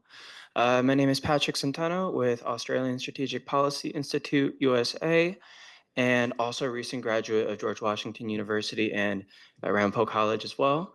I have a question for Dr. Dean Chen, and this is on the United States perspective and multilateralism. So in Trump's first administration, I found Shinzo Abe to be very influential in multilateralism, which kind of goes against Trump's unilateral approach. And however, since his passing, I find that it might be hard to have an influence or a path for a stronger multilateralism in the Indo-Pacific.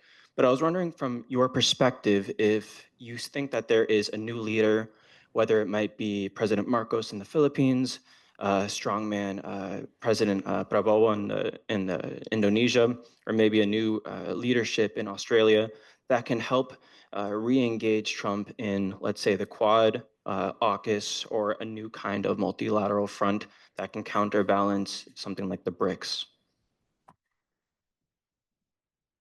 All right, thank you, Patrick. So Trump 1.0 and Trump 2.0 has a very one stark difference is that this time around, he seems to have captured much greater experience from the first time around. And he also has amassed a much stronger political capital this time. And therefore, he seems to be more determined to push forward the unilateralist agenda. And Shinzo Abe was obviously working very, very hard in maintaining this multilateralism when he was there. Japan essentially became the dominant force of the TPP, which later changed into CPTPP, right? Previously, when Obama was in office, the United States was also very eager in pushing for it. But then, Shinzo Abe essentially took the mantle to continue building this multilateral economic infrastructure for the Indo-Pacific.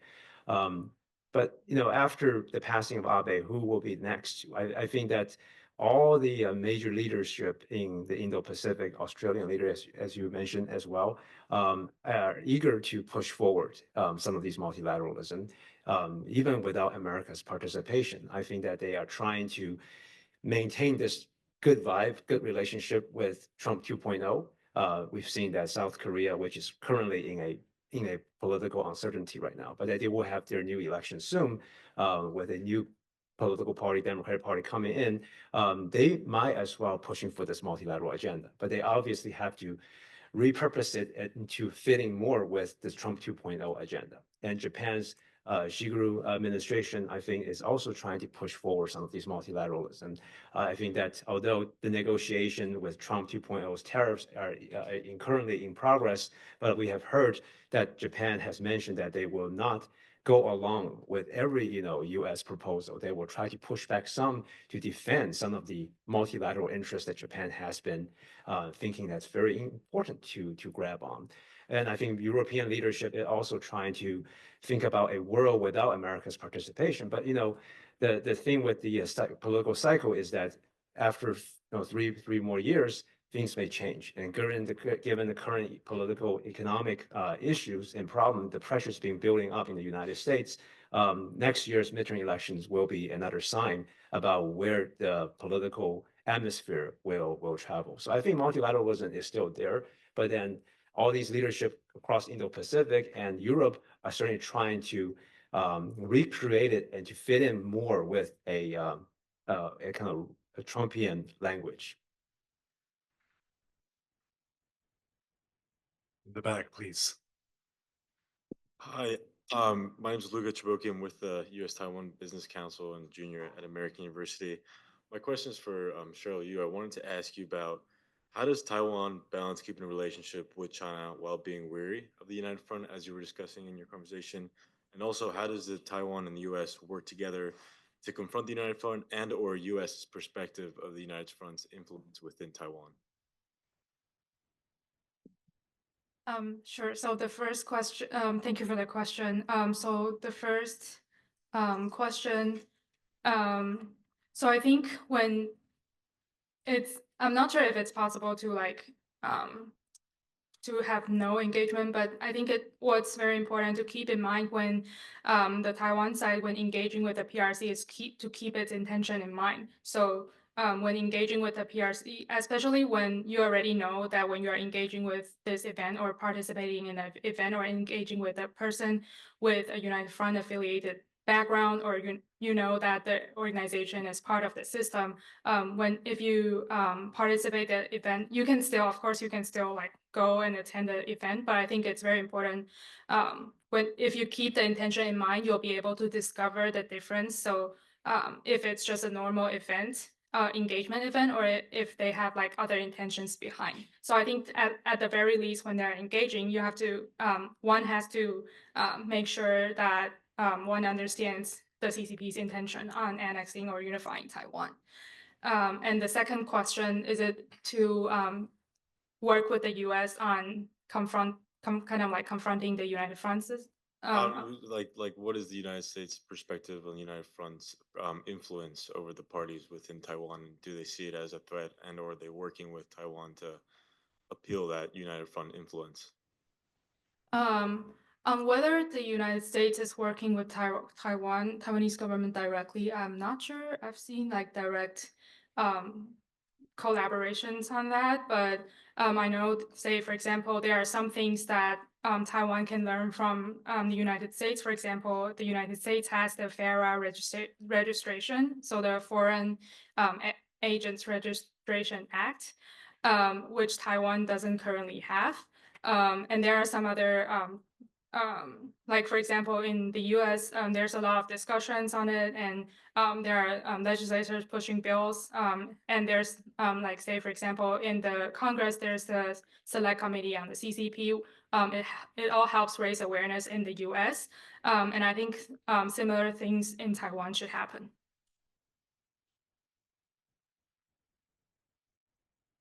Further questions for our panelists? Sir.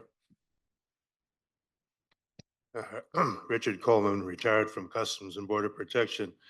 The alignment, misalignment of the jets, 400 jets, which I assume were bought from the United States, 24 ships. We don't make ships.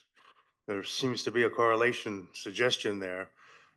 Where should Taiwan be buying ships, and how would they actually function if there is a Chinese blockade? Thank you. I'm assuming the question's directed at me. So, can I clarify the question a little bit? You're talking about the fact that, Taiwan has 24 ships, and how do they function during a wartime scenario? And how does the 400 jets function under the wartime scenario? Was that the question? Sorry. Well, you were suggesting that the reason there's a misalignment has to do with who's selling what to whom, rather than what's necessary. If the correction of that misalignment meant buying more ships, and the United States doesn't make ships, where should Taiwan be looking to buy them? And how would they actually function if there's a full-scale blockade? Oh, thank you. That's a two-part question. I'll answer about the misalignment part, right? So yes, Taiwan's military strategy does most function on what you can get, but it's also part of a negotiation process, right? As you're asking for more weapons, more systems, and this generally happens in Monterey. You ask for more, and the U.S. assumes like you want to do something with this. And so there's communication, but there's also misalignment across the board, right? What do you want to do with this? The most significant points of clash in recent years, especially for the Air Force, is Taiwan's intention to actually conduct a preemptive strike against mainland Chinese, against amphibious ships that's still in port. They want to hit them like before they leave port. And obviously, the question is like, okay, how do you know like they're going for Taiwan? Are you risking like basically starting a war over this like before it even starts, right? So there's a lot of these uncertainties involved. As for like if Taiwan needs the ships, where should they actually ask for these? Well, Taiwan does have its own shipyard, right? Like, and it has plenty of capacity to do so. The problem is not with the ships themselves. The problem is with the critical systems, much like the current, the crazy indigenous defense submarine programs that we have right now. Is it a matter of whether the shipyards capable of building them have the capacity to build them, or do they just not have the permission, not have the technology, not have the authority to actually get any of this done? Capacity wise, I think like the answer is pretty clear, right? All the ships are made in Korea. Taiwan used to make a lot of ships for our diplomatic allies. For example, Tuvalu, like, right, like they have those huge hunking, like tuna shipping vessels that's trawlers that's actually restricted, right? Most countries can only have one or two because they want to protect the school fish that so they can regenerate. But developing countries usually have a exemption on that. And Taiwan used to be the one who's providing the service. But now it's only in Korea because they are the one with the capacity, they are the one that have the competitive price and could also provide financing if necessary. Right? I don't know if that answers your question to this point. And with that, folks, we are at time. I want to thank our speakers again for another very successful Taiwan conference, and thank you all of you for coming.